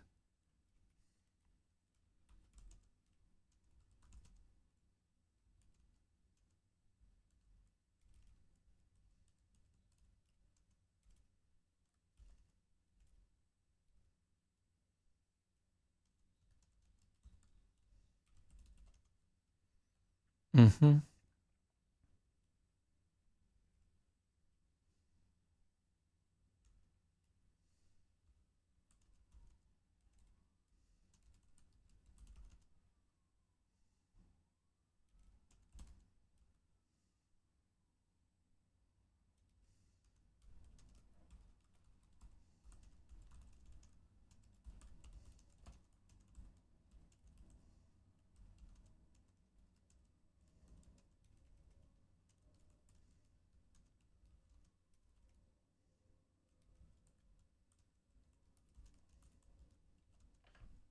Oh yeah, this is when did we switch into past tense? Um, so this whole memory thing has to be in past tense, and then the part where it's taking place on fucking Madison Street or Pearl Street is in present tense. So we made that decision because like the whole flashback is in past tense.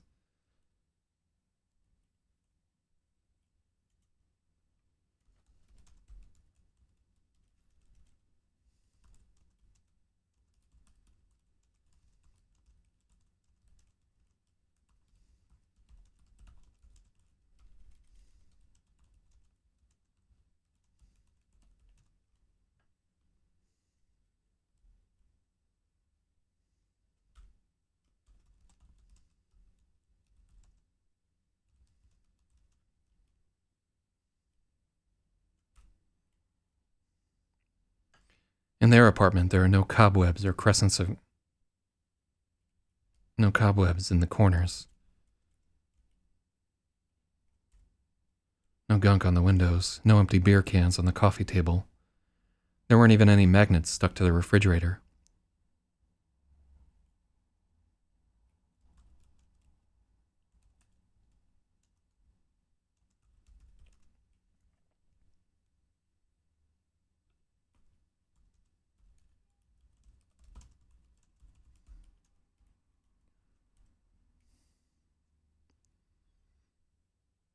In their apartment, there are no cobwebs.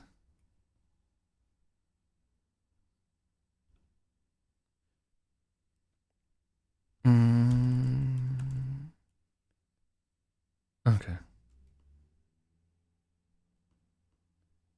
Yeah, so he's behind, he's like leaned against a bench in a park at present, and he's remembering the night where he snuck into Rosalie's apartment and feeling pretty shitty about himself, truth be told.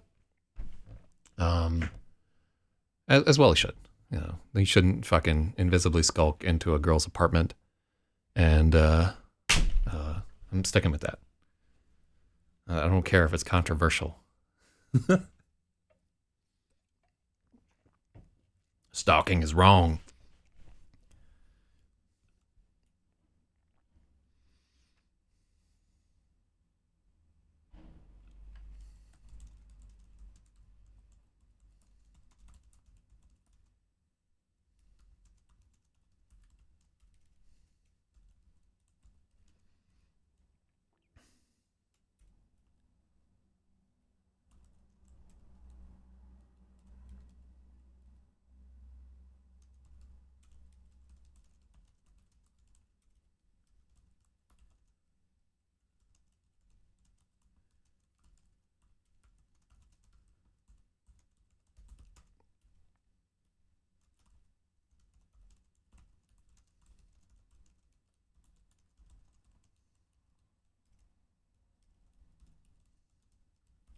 So, spoiler alert, uh, Maybe's mother is Lassa. Boom! Oh, fucking twisted.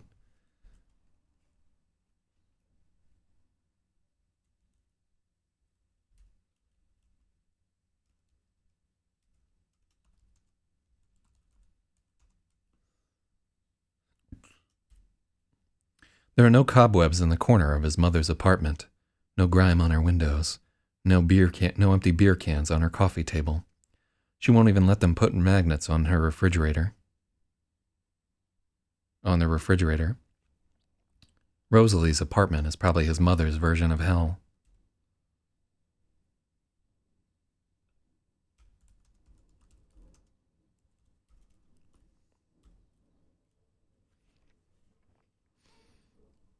Nothing was quite level or straight, and it all seemed a little crazy to Maybe, but in a way he liked.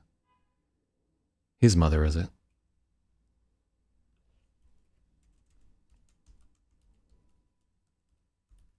There are no cobwebs in the corner of his... Oh yeah, that's why. Maybe's mother is a designer and an insufferable neat freak.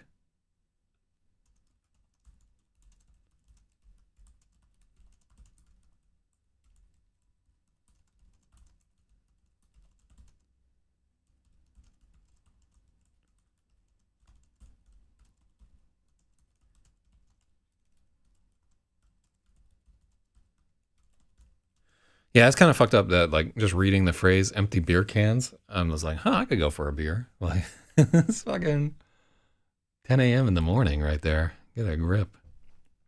Yeah, high time that I take a break from drinking.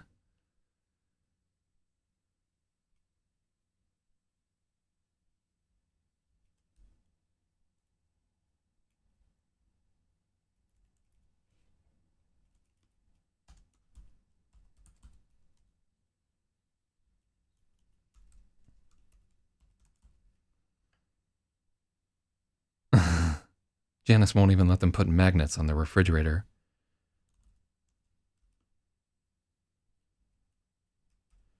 Rosalie's apartment is probably her version of hell.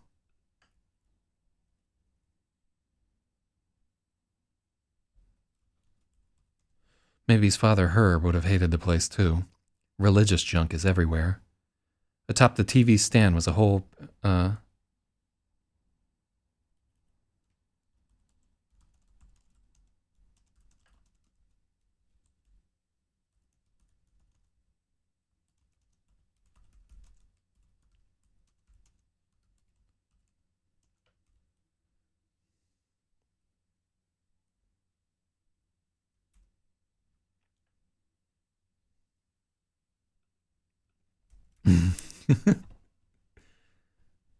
Janice needs a comma before and after. Maybe's mother, Janice, is a designer. And, oh, that looks so wrong to me, Spathy. Although we did see. Maybe's mother, Janice, is a designer, and it's right, too. Fucking hate commas. Such bullshit. Yeah, you're 100% right. So Lit Up hasn't had a drink since Monday. Biggest break in a while. Yeah, I'm on the same fucking page. I think all of us are like, yeah, I want to get out of this Corona shit and not feel like a total piece of human garbage.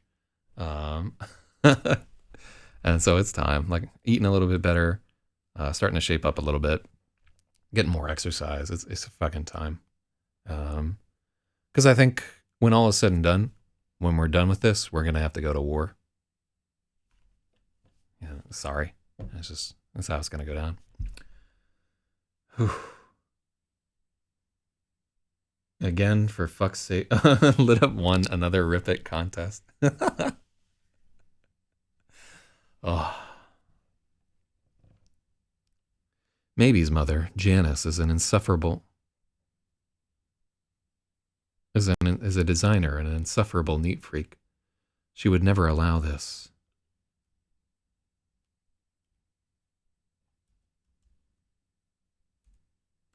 The cobwebs in the corners, the grime in the windows, the empty beer cans on the coffee table.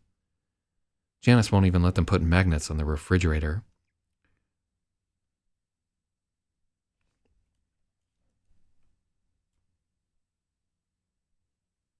So here we can just make it this apartment.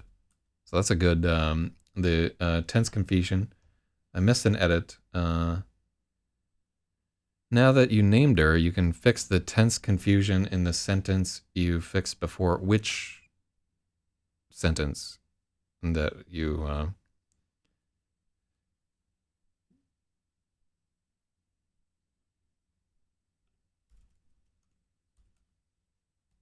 subject... oh, yeah, yeah.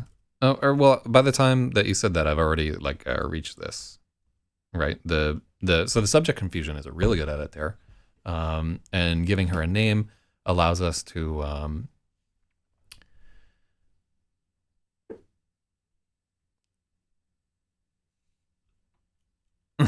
oh, I think we lose something by Rosalia's apartment is probably Janice's version of hell.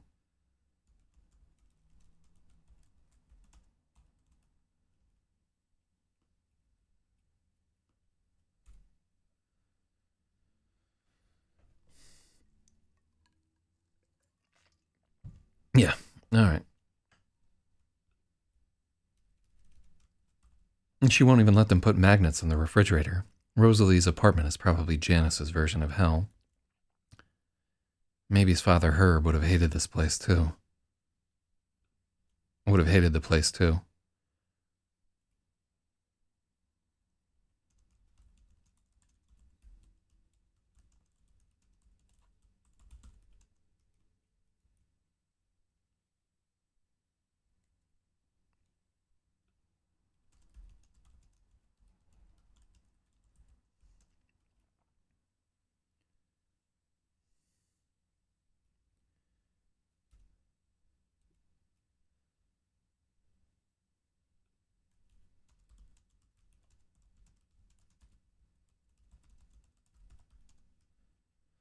Maybe's father Herb would have hated it too, but for a different reason.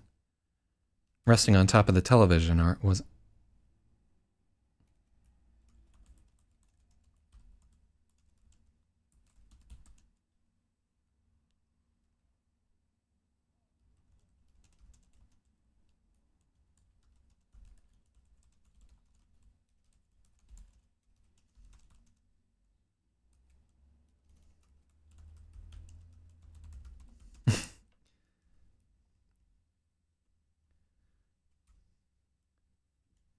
Next to the empties on the coffee table was a plaster sculpture of two hands grasped in prayer. Maybe's entire ecclesiastical experiences, consisting of Herb once telling him not to waste his time with that bullshit.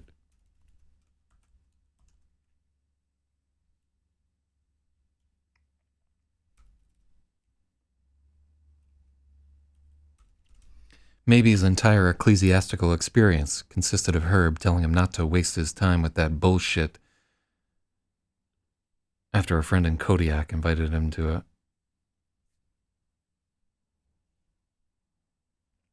a church cookout.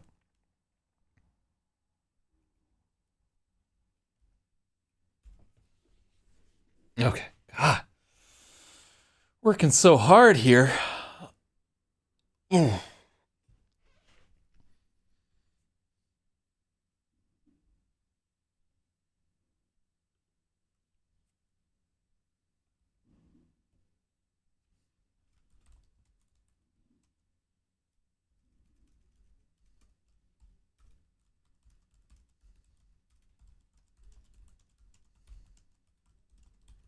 Maybe he had plenty of time to think about it.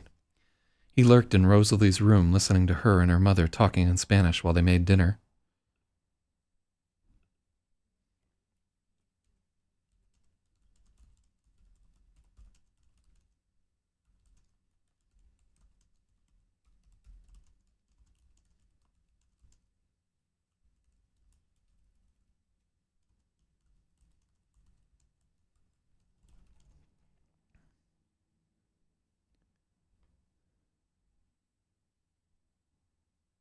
Oh, okay, so we changed her name to Sandros, which is a throwback to another book. Maybe some of y'all read it right there. So she's Rosalie Sandros. What do we got here?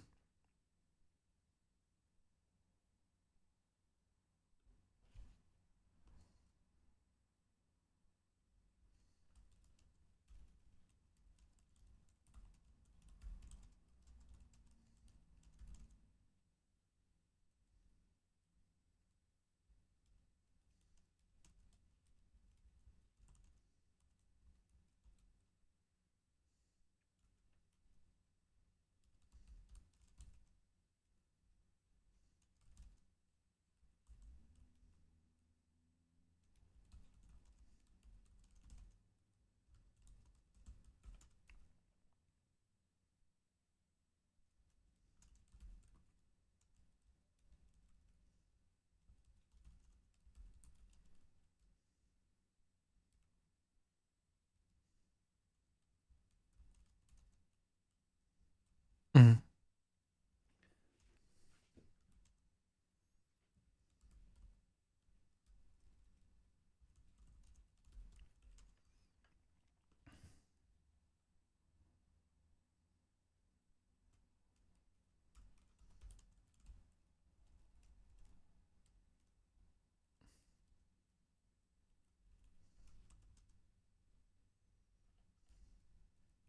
There was no danger he'd be heard.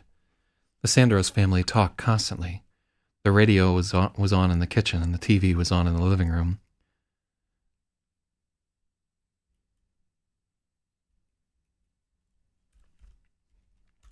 The Sandros family talked constantly. The radio was on in the kitchen, and the TV was on in the living room.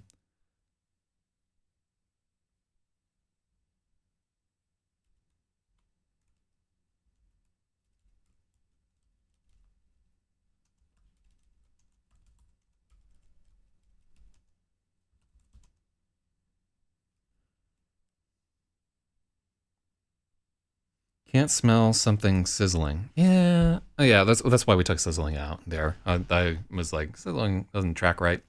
I couldn't quite work ground beef in there.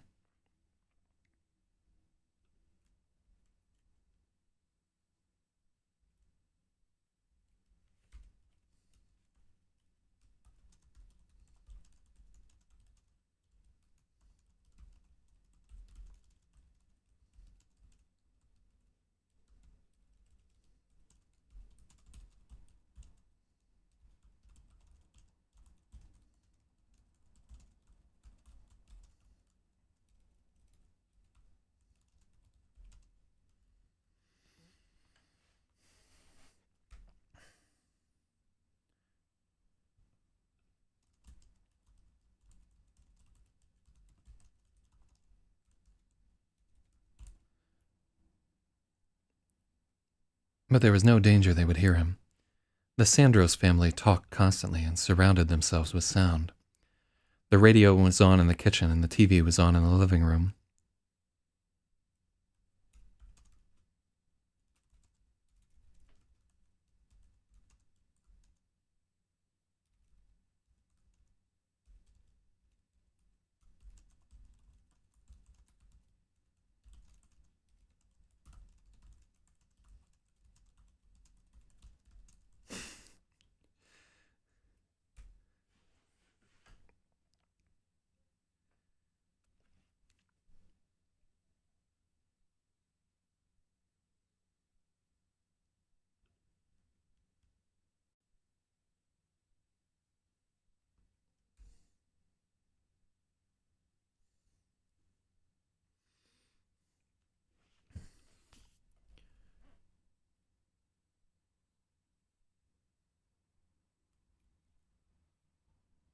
Rosalie's two little brothers were shrieking at each other. In their bedroom, Rosalie's two little brothers were shrieking at each other as they did their best to destroy a cluster of toy dinosaurs. Maybe could hear people walking around upstairs and people downstairs arguing. A woman was singing scales across the air shaft, and every so often a man a few floors up bawled out, "Shut the fuck up!" at her, but she just ignored him.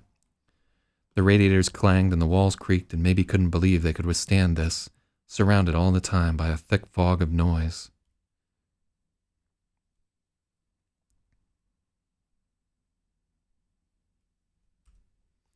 His empty stomach was churning like a turbine with nervous anticipation.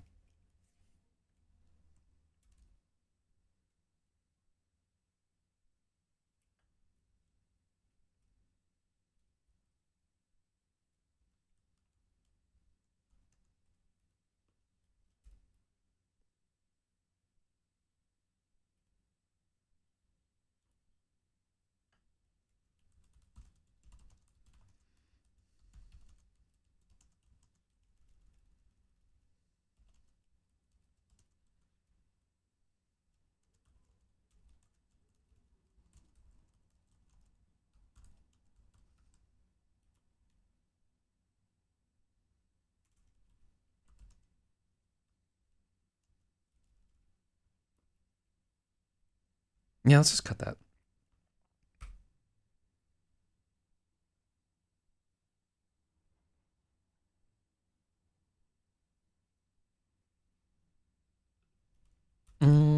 Yeah, maybe he could hear people walking around upstairs.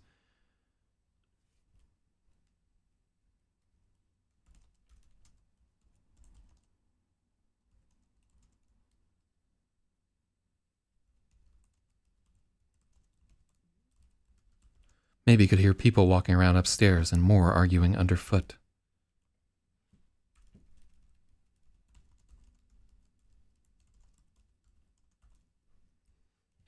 The radiators clanged and walls creaked and maybe couldn't believe they could withstand this.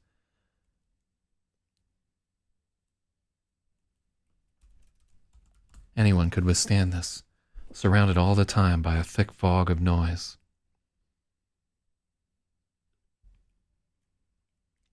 He waited a long time.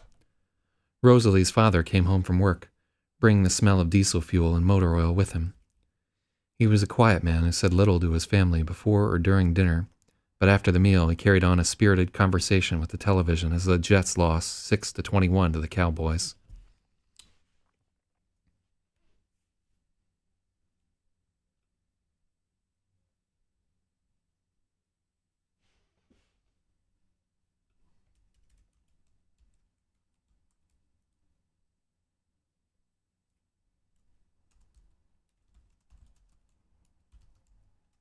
Maybe waited a long time in her bedroom.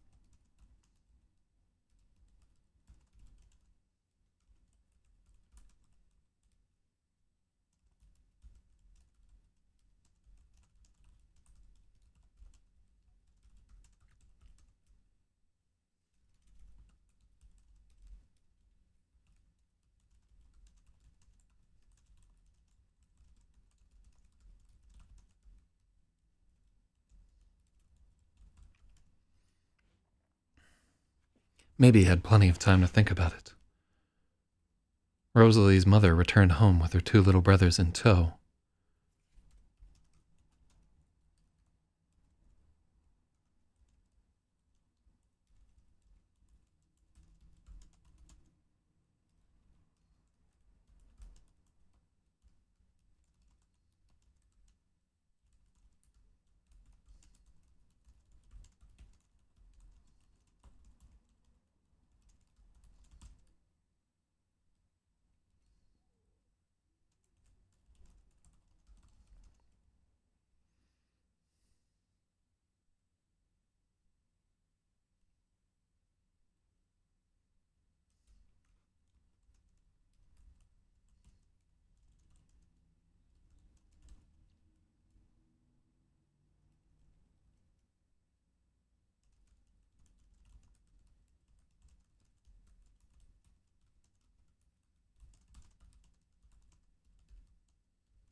Mm-hmm.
Whew.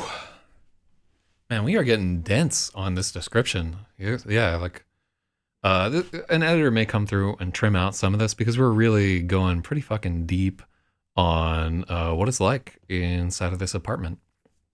And hopefully not too deep. Uh,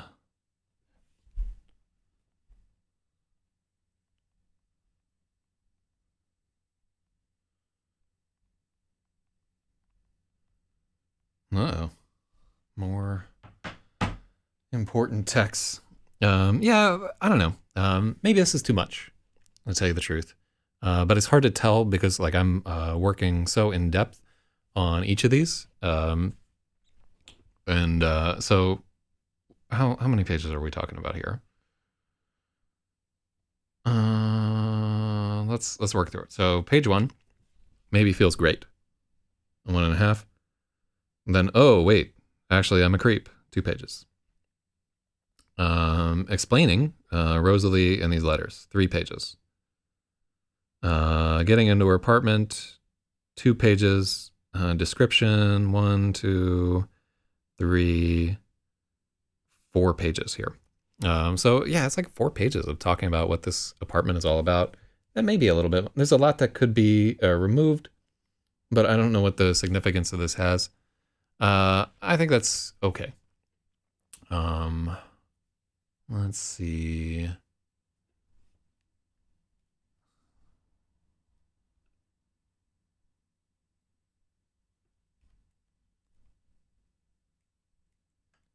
Yeah, we'll think about it. Let's just write it well, and then if we need to trim shit out, we can later.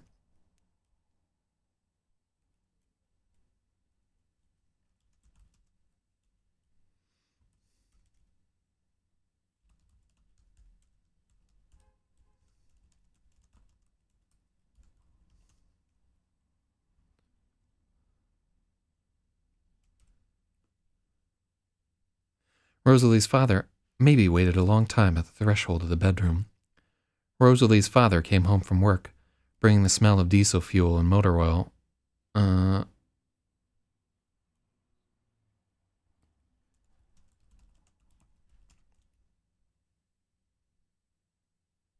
Rosalie's apartment was a crowded mess. Bam, done. Yeah, I'm sure that would do it. Oh, hey, Cam the Cam Man Can.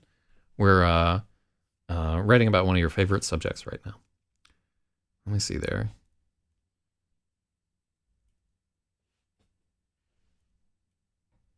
Rosalie's father came home from work, bringing the smell of diesel in with him.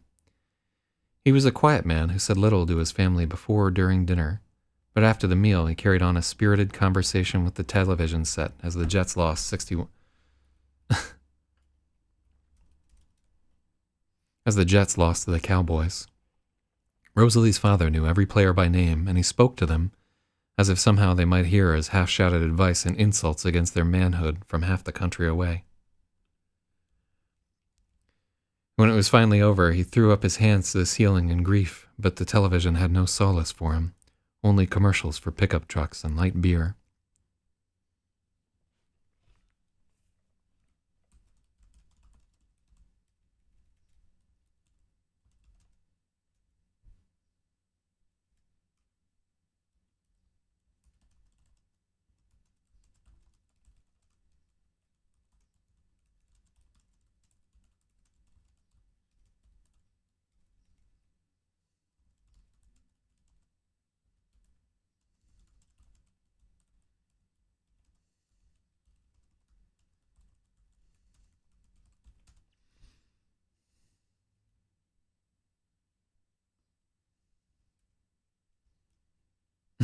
Towards the end of the game, Maybe finally had to crack the window and piss into the air shaft.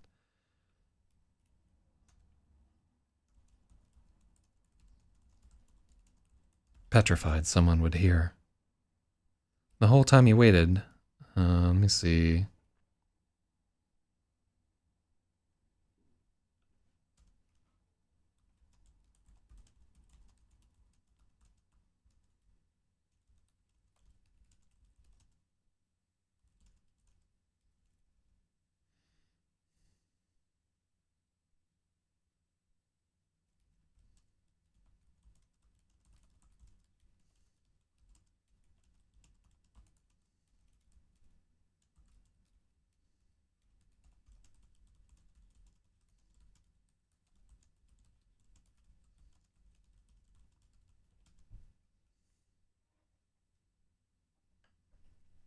So Cam got a chapter. When did you get a chapter? What you talking about?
The boys were put to bed first, and then not long after he saw Rosalie head to the bathroom and heard her brushing her teeth.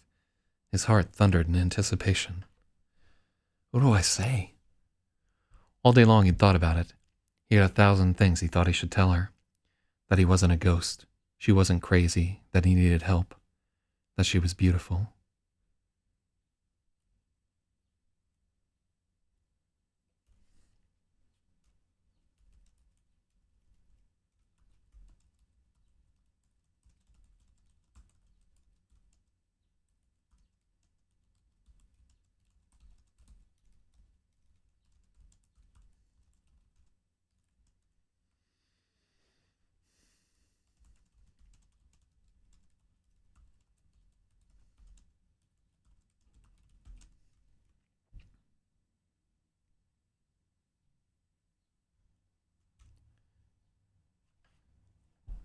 He'd rehearsed what he wanted to say 100 times, and of course, when she came into the room, he couldn't say a thing.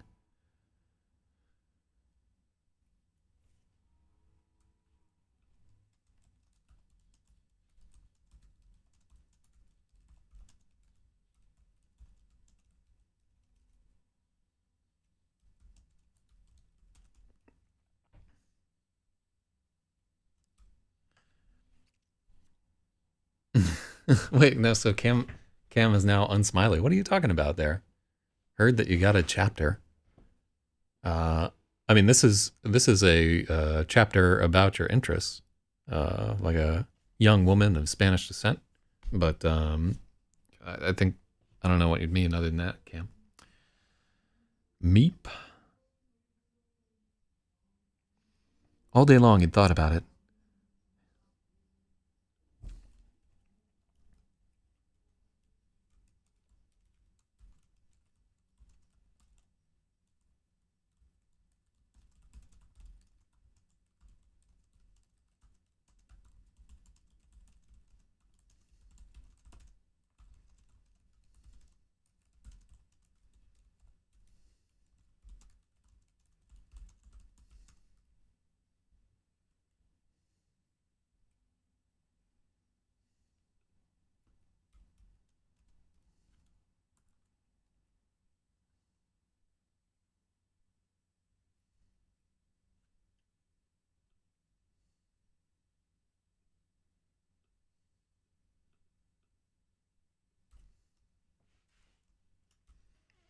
Maybe he had rehearsed the things he wanted to say 100 times in his mind.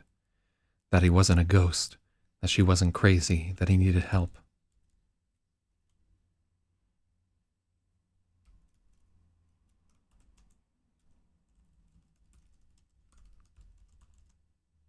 He needed to explain that he wasn't a ghost, she wasn't crazy, that he needed help, that she was beautiful.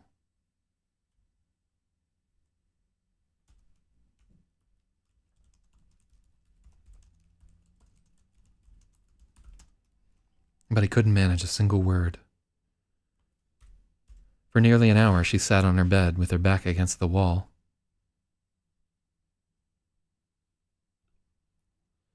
Reading from a giant red copy of the Jerusalem Bible.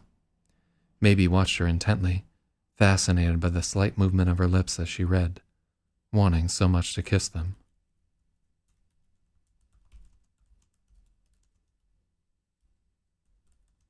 wishing he could kiss them. Then she took off her clothes and he was spellbound, frozen in the corner as she turned out the lights and got into bed. He realized he'd blown it. He couldn't talk to her in the dark.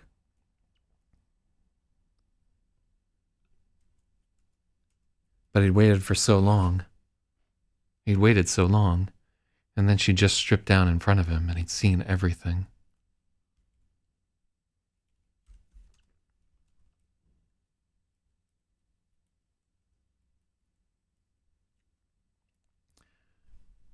She'd stripped down in front of him and he'd seen everything.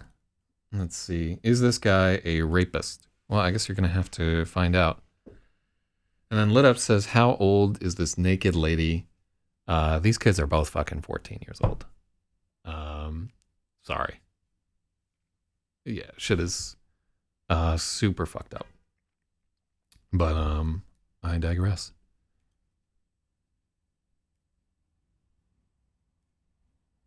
For a long time he stayed... let me see.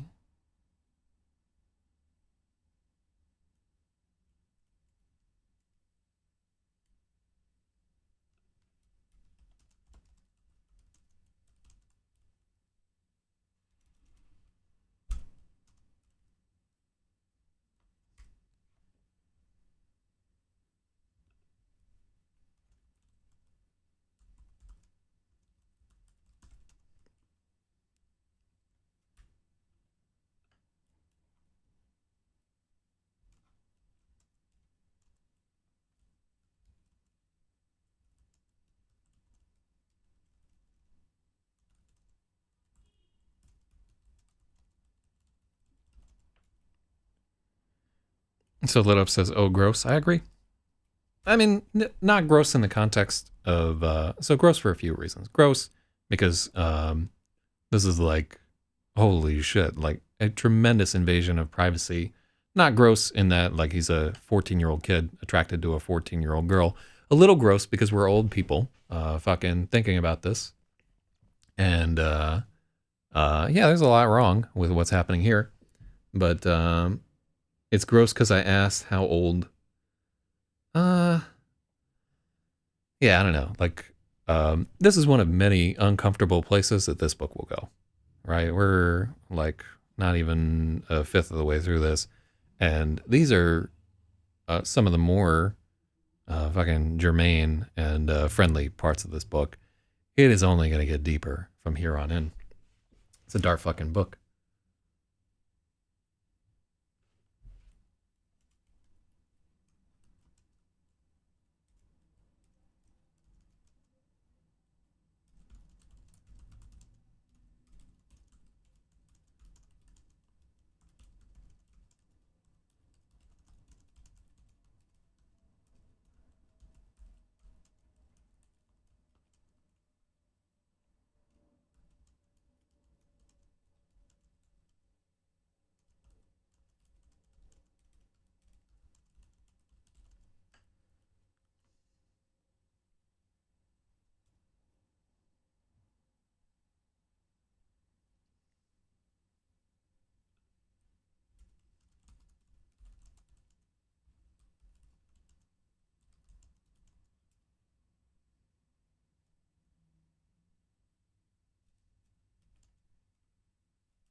And finally, he couldn't stand it any longer. He crept up to the side of the bed, planning each step with the utmost care to not make a sound.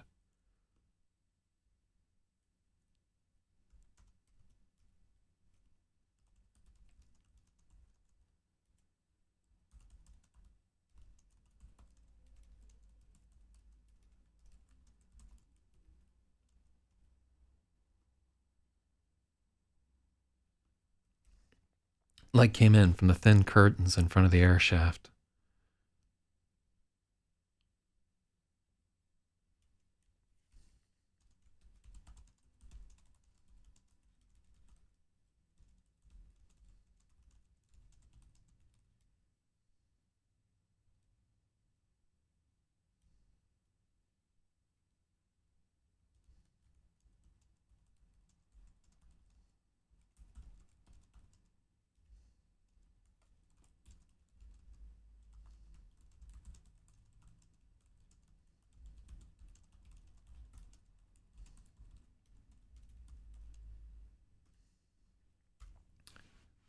Light from the air shaft fell on her face, and he watched her, thinking she was the most beautiful thing he'd ever seen.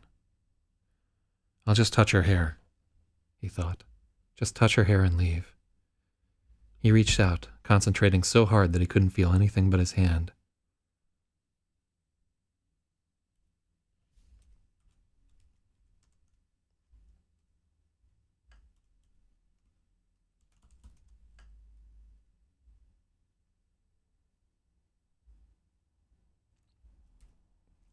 There was nothing else in the world but perfect softness, his fingers stroking her hair.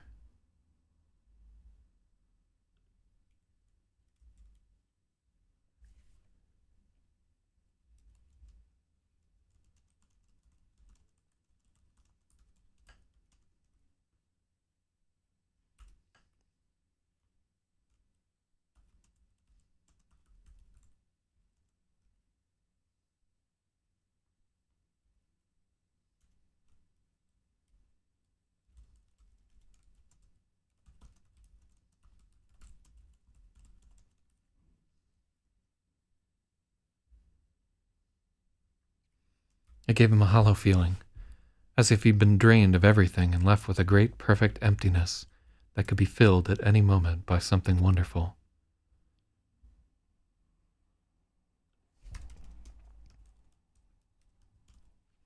Rosalie didn't stir as he stroked her hair, and he watched her breasts. Once again, apologies that this is uncomfortable. But there's no other way.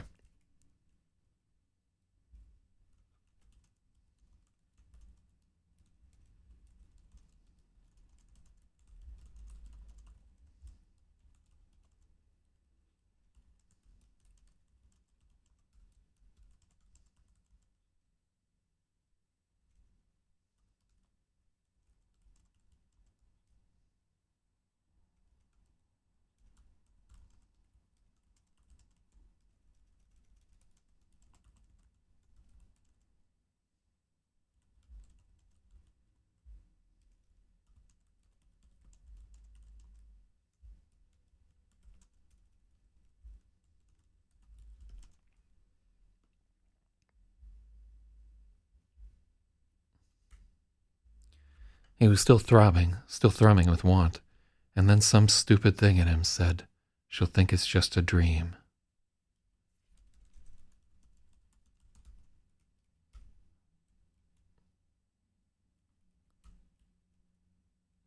Yeah, alright. Like, yeah,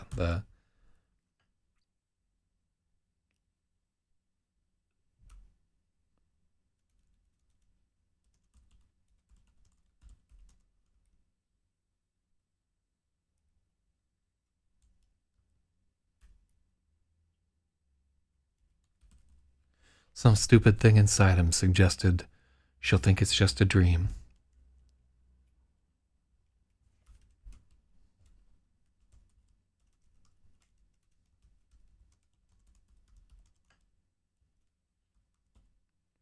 Like an idiot, maybe listen to that thing.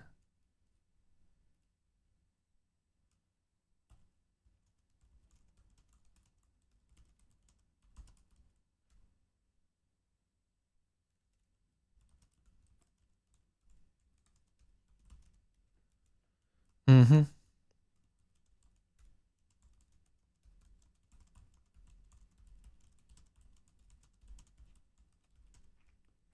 It was a lie and he knew it, but he did it anyway.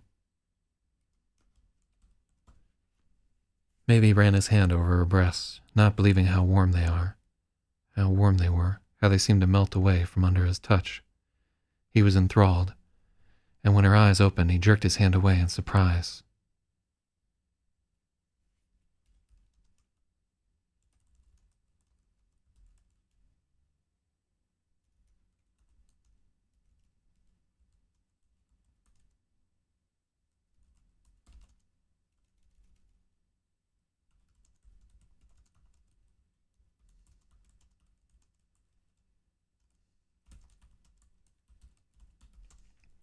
Her eyes shot open. He jerked his hand away, and she screamed. Everything got jumbled after that. He was stunned.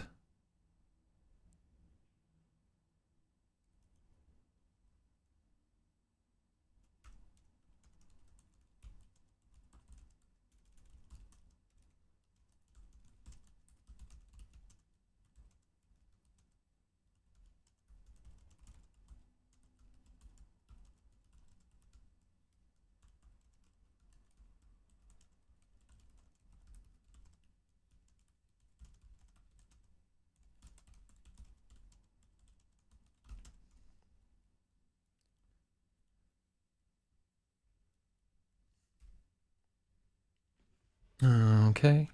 Oh, that's... so Red Boss was thinking the same thing as I was, breasts rising and falling, and now I feel I must have made a terrible mistake.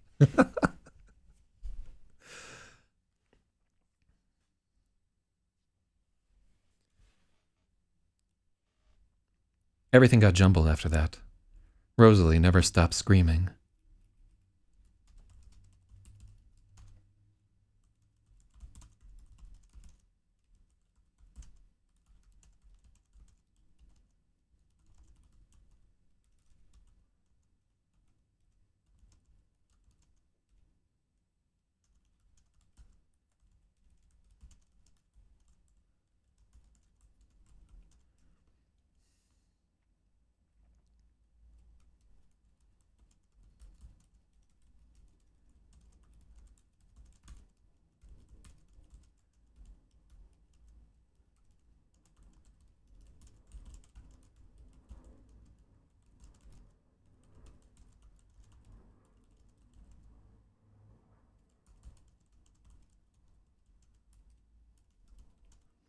Maybe knocked him aside.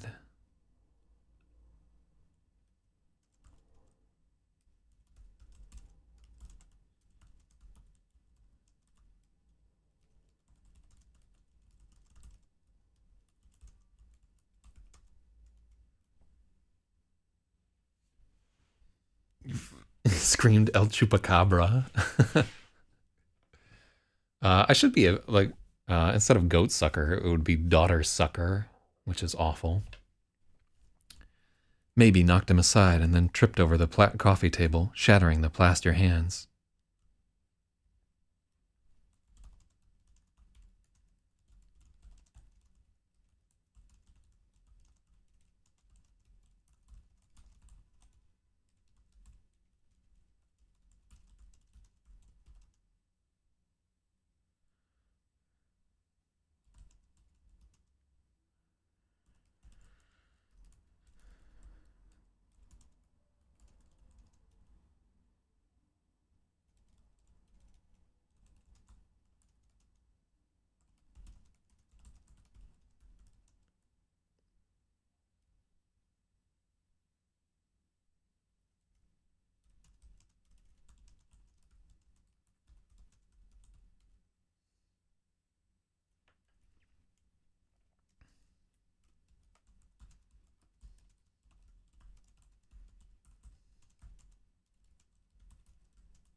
Okay, so let's, It was a lie and he knew it, but he did it anyway. Maybe he ran his hand over Rosalie's breasts.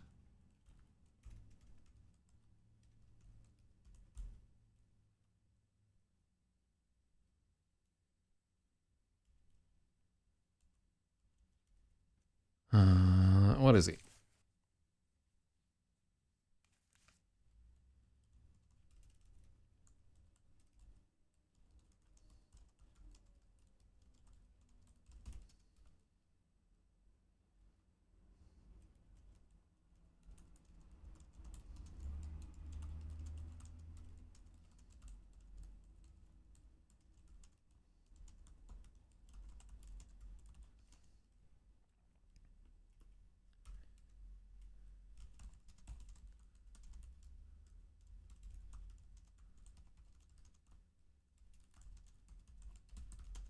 Then her eyes shut open, and she screamed.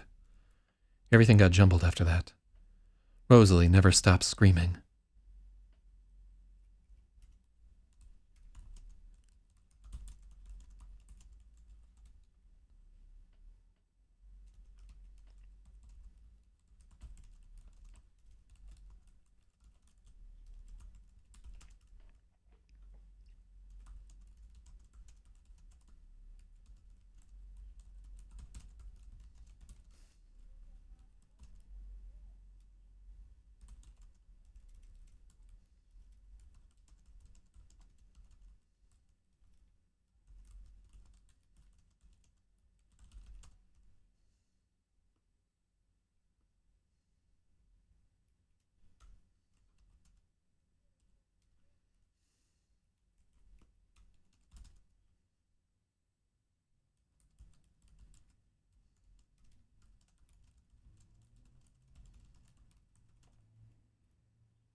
Everything got jumbled after that.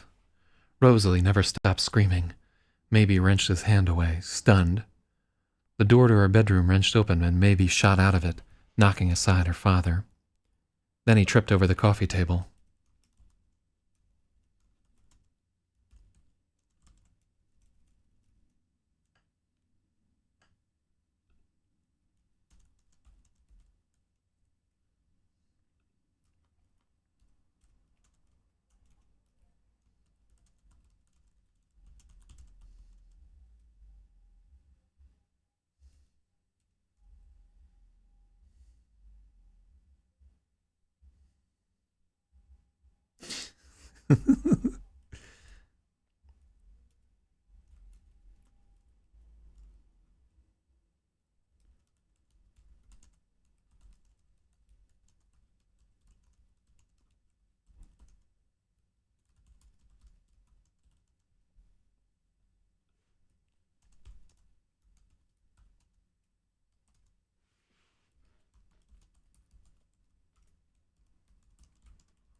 So basically, like his father's like standing in the door, and he just like darts past him and like knocks him over as he's running out the door. Let's take a look at how that reads.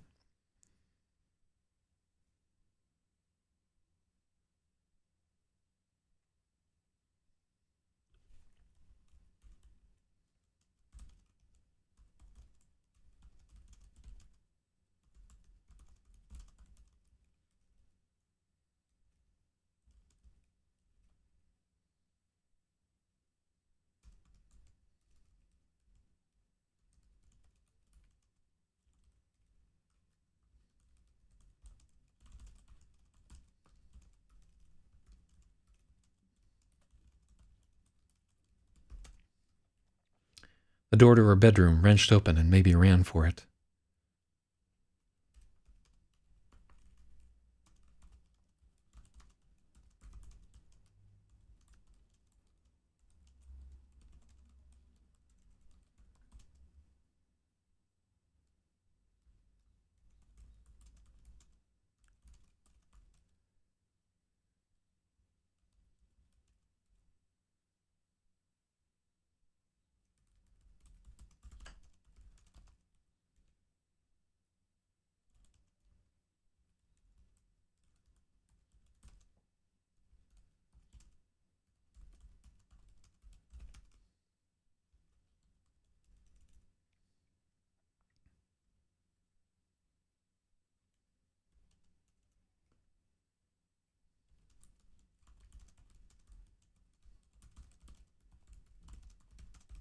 Maybe collided with him. Her father had come to see what was wrong, maybe collided with him, catching him off balance and knocking him over.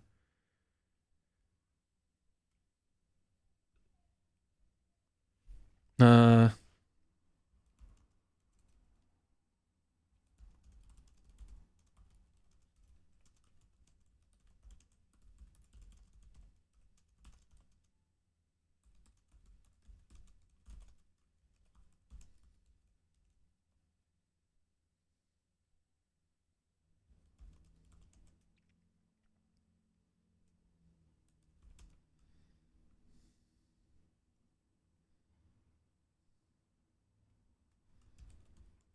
maybe tripped over the coffee table as he fled, shattering the plaster hands.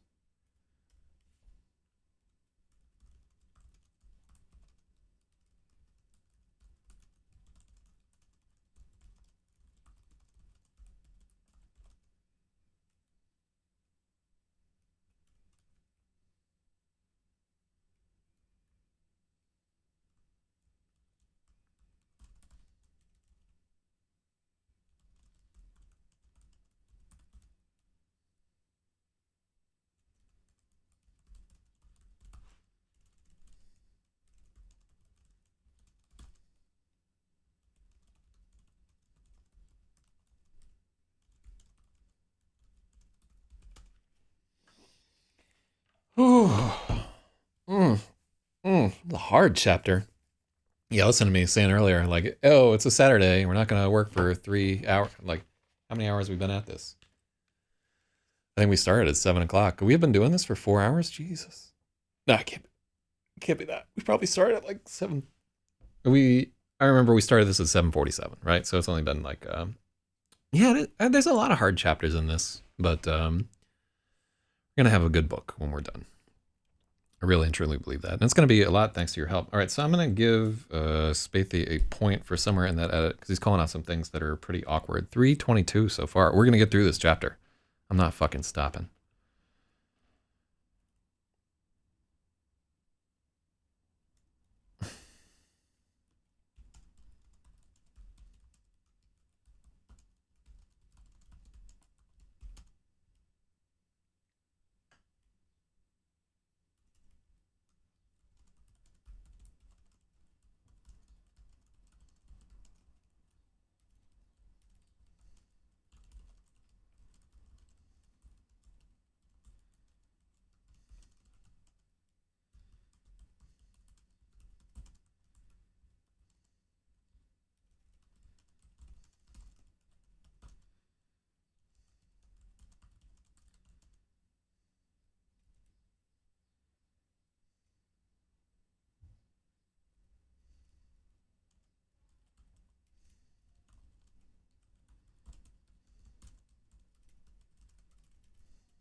Now Rosalie's... Okay, yeah, this is an improvement here.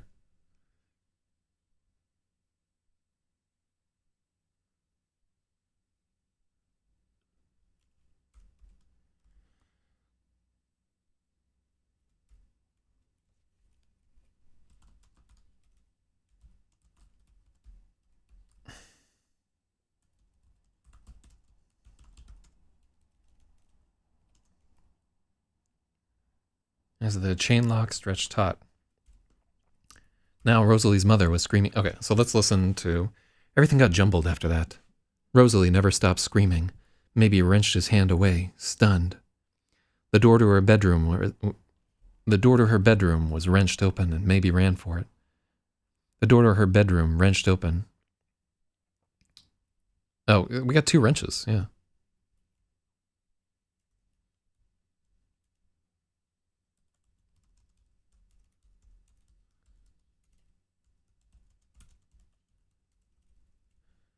The door to her bedroom swung open, and Maybe ran for it. In his panic, Maybe ran right into Rosalie's father, who'd come to see what was wrong. The unexpected force bowled her dad over.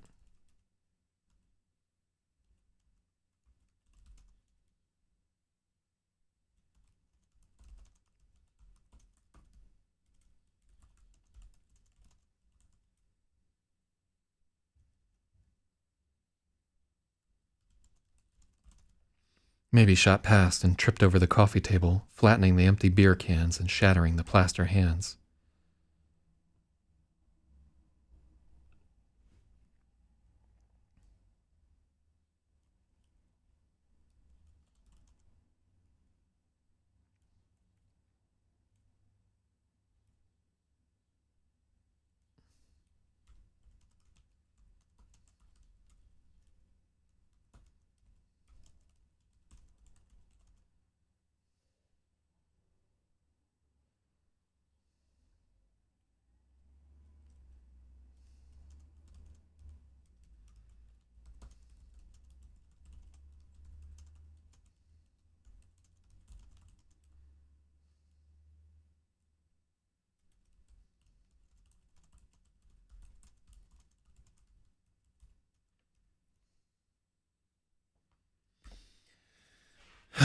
In his panic, Maybe ran right into Rosalie's father, who'd come to see what was wrong.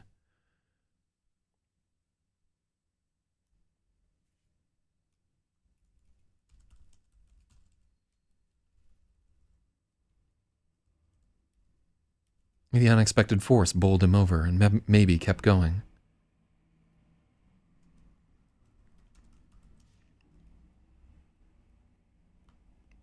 He tripped over the coffee table, flattening the empty beer cans and shattering the praying plaster hands.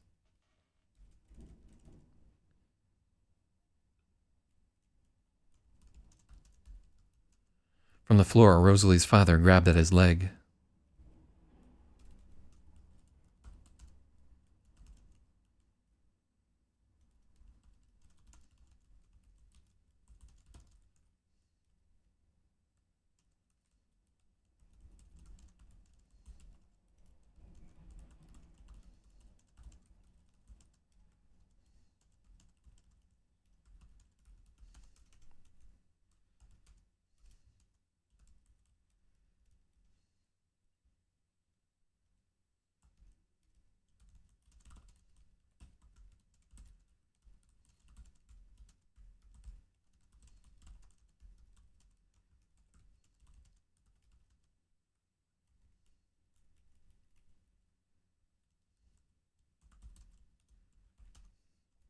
With a loud clack, the chain stretched taut.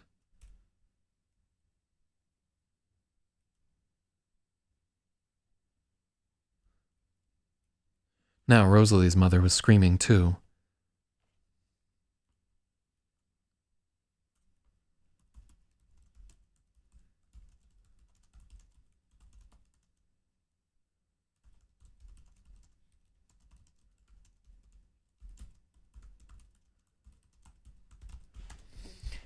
Whew. Yeah, man. You shouldn't just fucking cop a feel off of some sleeping girl. That's the moral of the story. Moral of this story is fucking Max. Look at this. is trying so hard to get its shit together. And okay.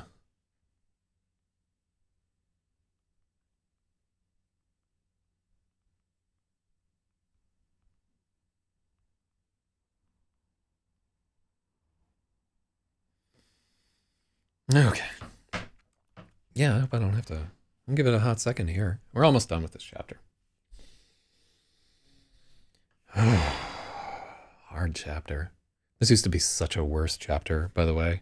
It really read much creepier, and like not in a good way. Not in a like author is paying attention to people's like hopes and desires and feelings and shit kind of way. Really in a like written by somebody who has no idea what the fuck the world is all about there. All right, well, let me just stand up, and I'll be back in like 30 seconds. Hopefully this computer will figure itself out.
Are you fucking serious? All right, well, that's a problemo. All right, let's fucking quit out of pages.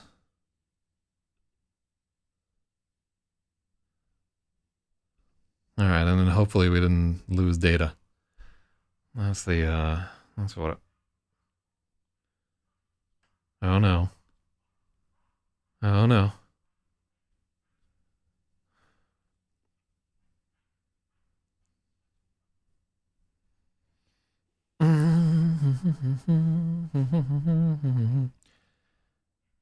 And the nice thing is there's a recording of everything that we've fucking done here.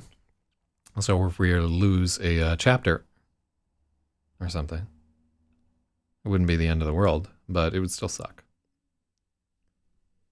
Yeah, I would be unhappy.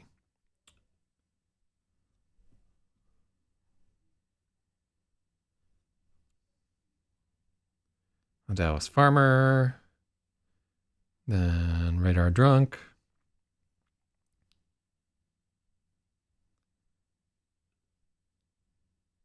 Bewildered. Okay, cool. So we got that far.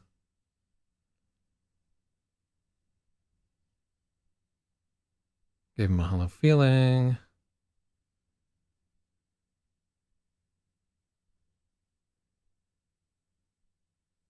There we go.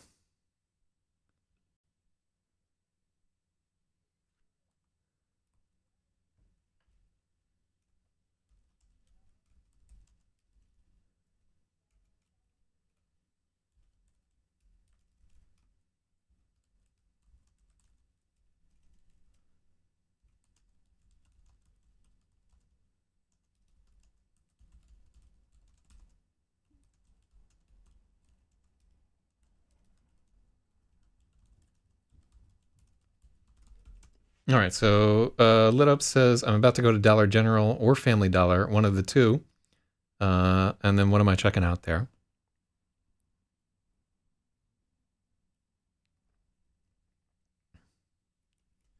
Maybe he shut the door, fumbled with the chain, then exploded into the hallway at a full sprint, dashing down the stairs 3 at a time. He didn't stop running until he was a block away.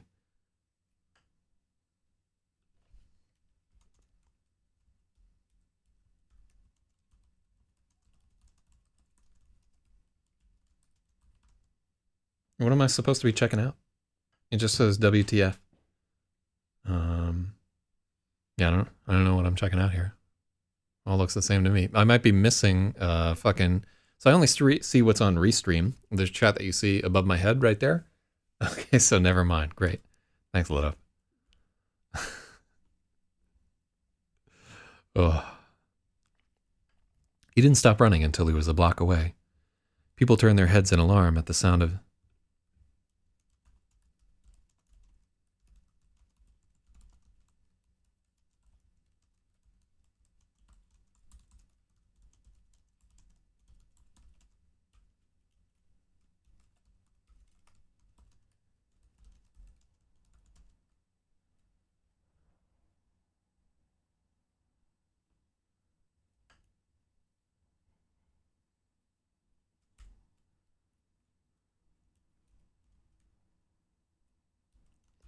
Maybe he spent all night in Central Park sobbing in the woods, knowing he'd ruined everything.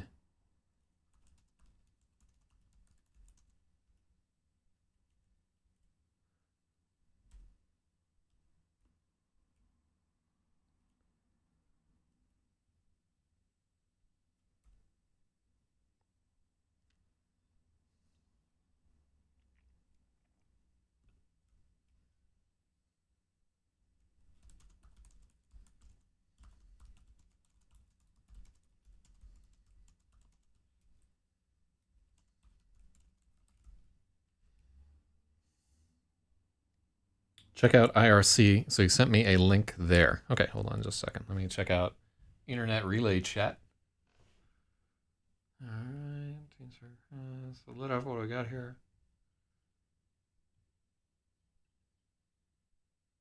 Oh shit! It's a silhouette of the from a fucking stencil of the LRH figure. That's wild.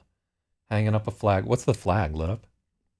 Also, shout outs to that drop ceiling, which looks very much like the water stained drop ceiling in this story.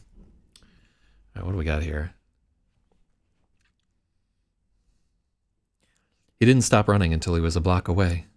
People turned their heads in alarm at the sound of someone running towards them, afraid they were about to get mugged.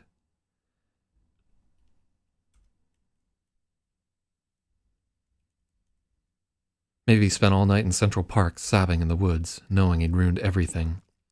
He hated himself every second.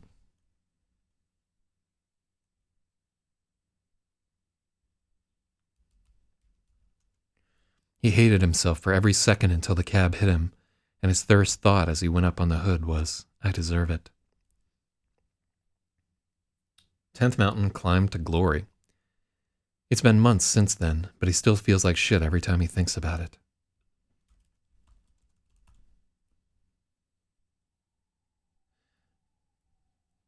It's been months since, but he still feels like shit every time he thinks about that night.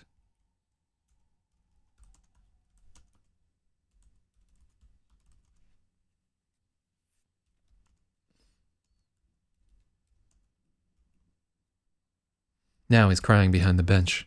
His face is hot and wet. No one walking by even notices.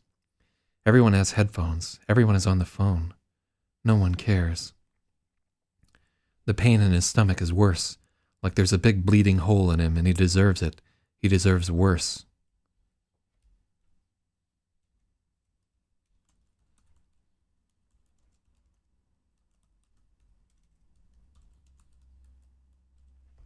He doesn't want to be some piece of shit attempted rapist. Doesn't want to be the guy who got people fired because he took cash out of a register or comic books off of a shelf. But he is. Hell yeah. All right, somebody give me the time on, it's who he was with in 10th Mountain Light Infantry Division. It's who Lit Up was with in Afghanistan. All right, and then let's see how many words we got. Lit Up, can you tell me how many minutes or hours or whatever we've been doing this shit? Because it feels like a lot. And all we did was, this is just chapter number 10, A World-Class Creep. It was 2,800 words, and it took us 3 hours and 40 minutes. My sous vide steak is fucking done. We got a lot of really good edits there. That was a hard fucking chapter.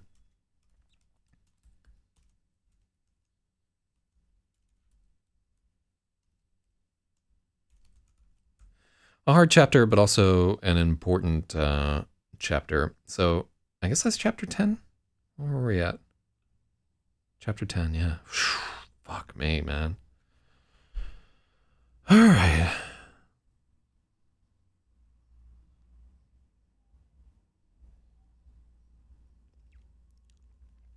Yeah, man. So I'm not sure why our days are messed up here. Why Sarah Shiner is in day 1. When does day 1 start? All right, let's go back and put a...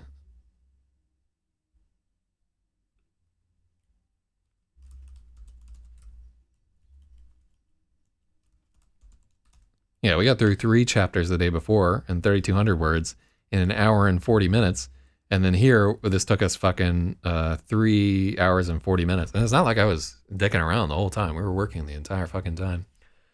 It's very, very seldom that on a night after a show that I can get so much editing done. But I'll tell you, like, one difference was, like, last night I wasn't drinking during the show. And normally, like, I have, like, some beers or some whiskey or something like that. And yeah, I'm very, very happy to be working a little bit better. Let me take a look at... yeah, so our numbering is fucked up, right? So let me see, where do we get to day 1?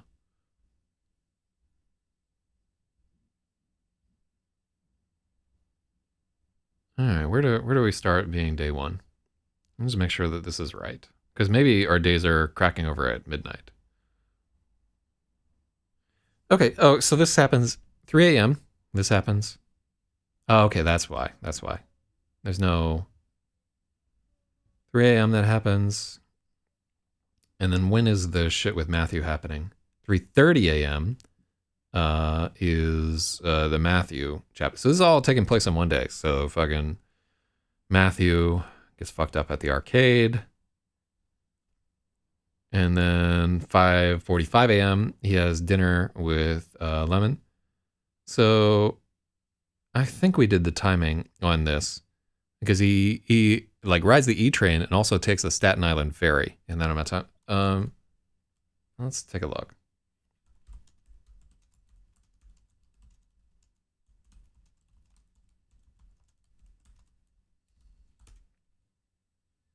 Oh, it's just 20 minutes. Yeah.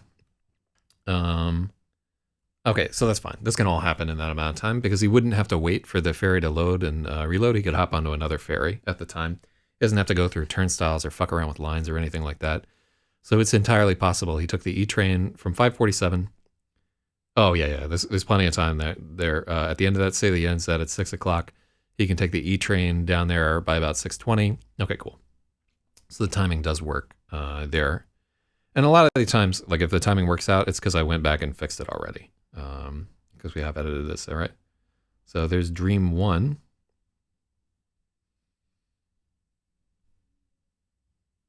Wait, so that's 1.5. 1.4.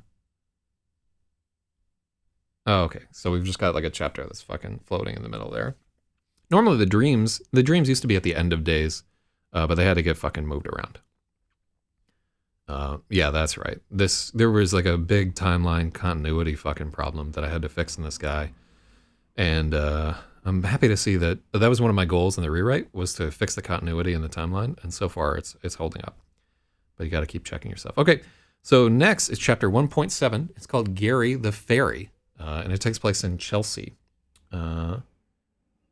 They're sorely disappointed that there was no big Rosalie is a furry IRL. Yeah, I'm enjoying not being hungover. I am too, man. Let's make this our fucking month, where we're living clean for a month and see how we feel at the end of it. But yeah, we'll do like the sober Cocktober or gay May or whatever the fuck you want to call it. All right. Really difficult stream and some really like, I just special shout outs to Spathiwa right there. He's like a fucking unsung hero of this whole process there. Some great edits and many things that I would have missed on my own. We really owe it to Spathiwa for doing a fantastic job. So supposedly, this guy is supposed to get us the edit back of Space Tards, and when we get it, we're going to work on it. But yeah, so we made it to 134 pages, had a 679. Like, Hopefully this will take us less than 100 days to get through this entire book. But what really matters is that we do it right, that we have like a fantastic book at the end of this. And I want to come away with something where I'll tell you, like, I don't feel like Lemon maybe is going to need like as strong of an edit as maybe fucking Gravid did. And like Gravid needs an editor who is like significantly better than me. Lemon maybe is pretty solid as is. And I've already got the cover art for it. You've seen it every morning.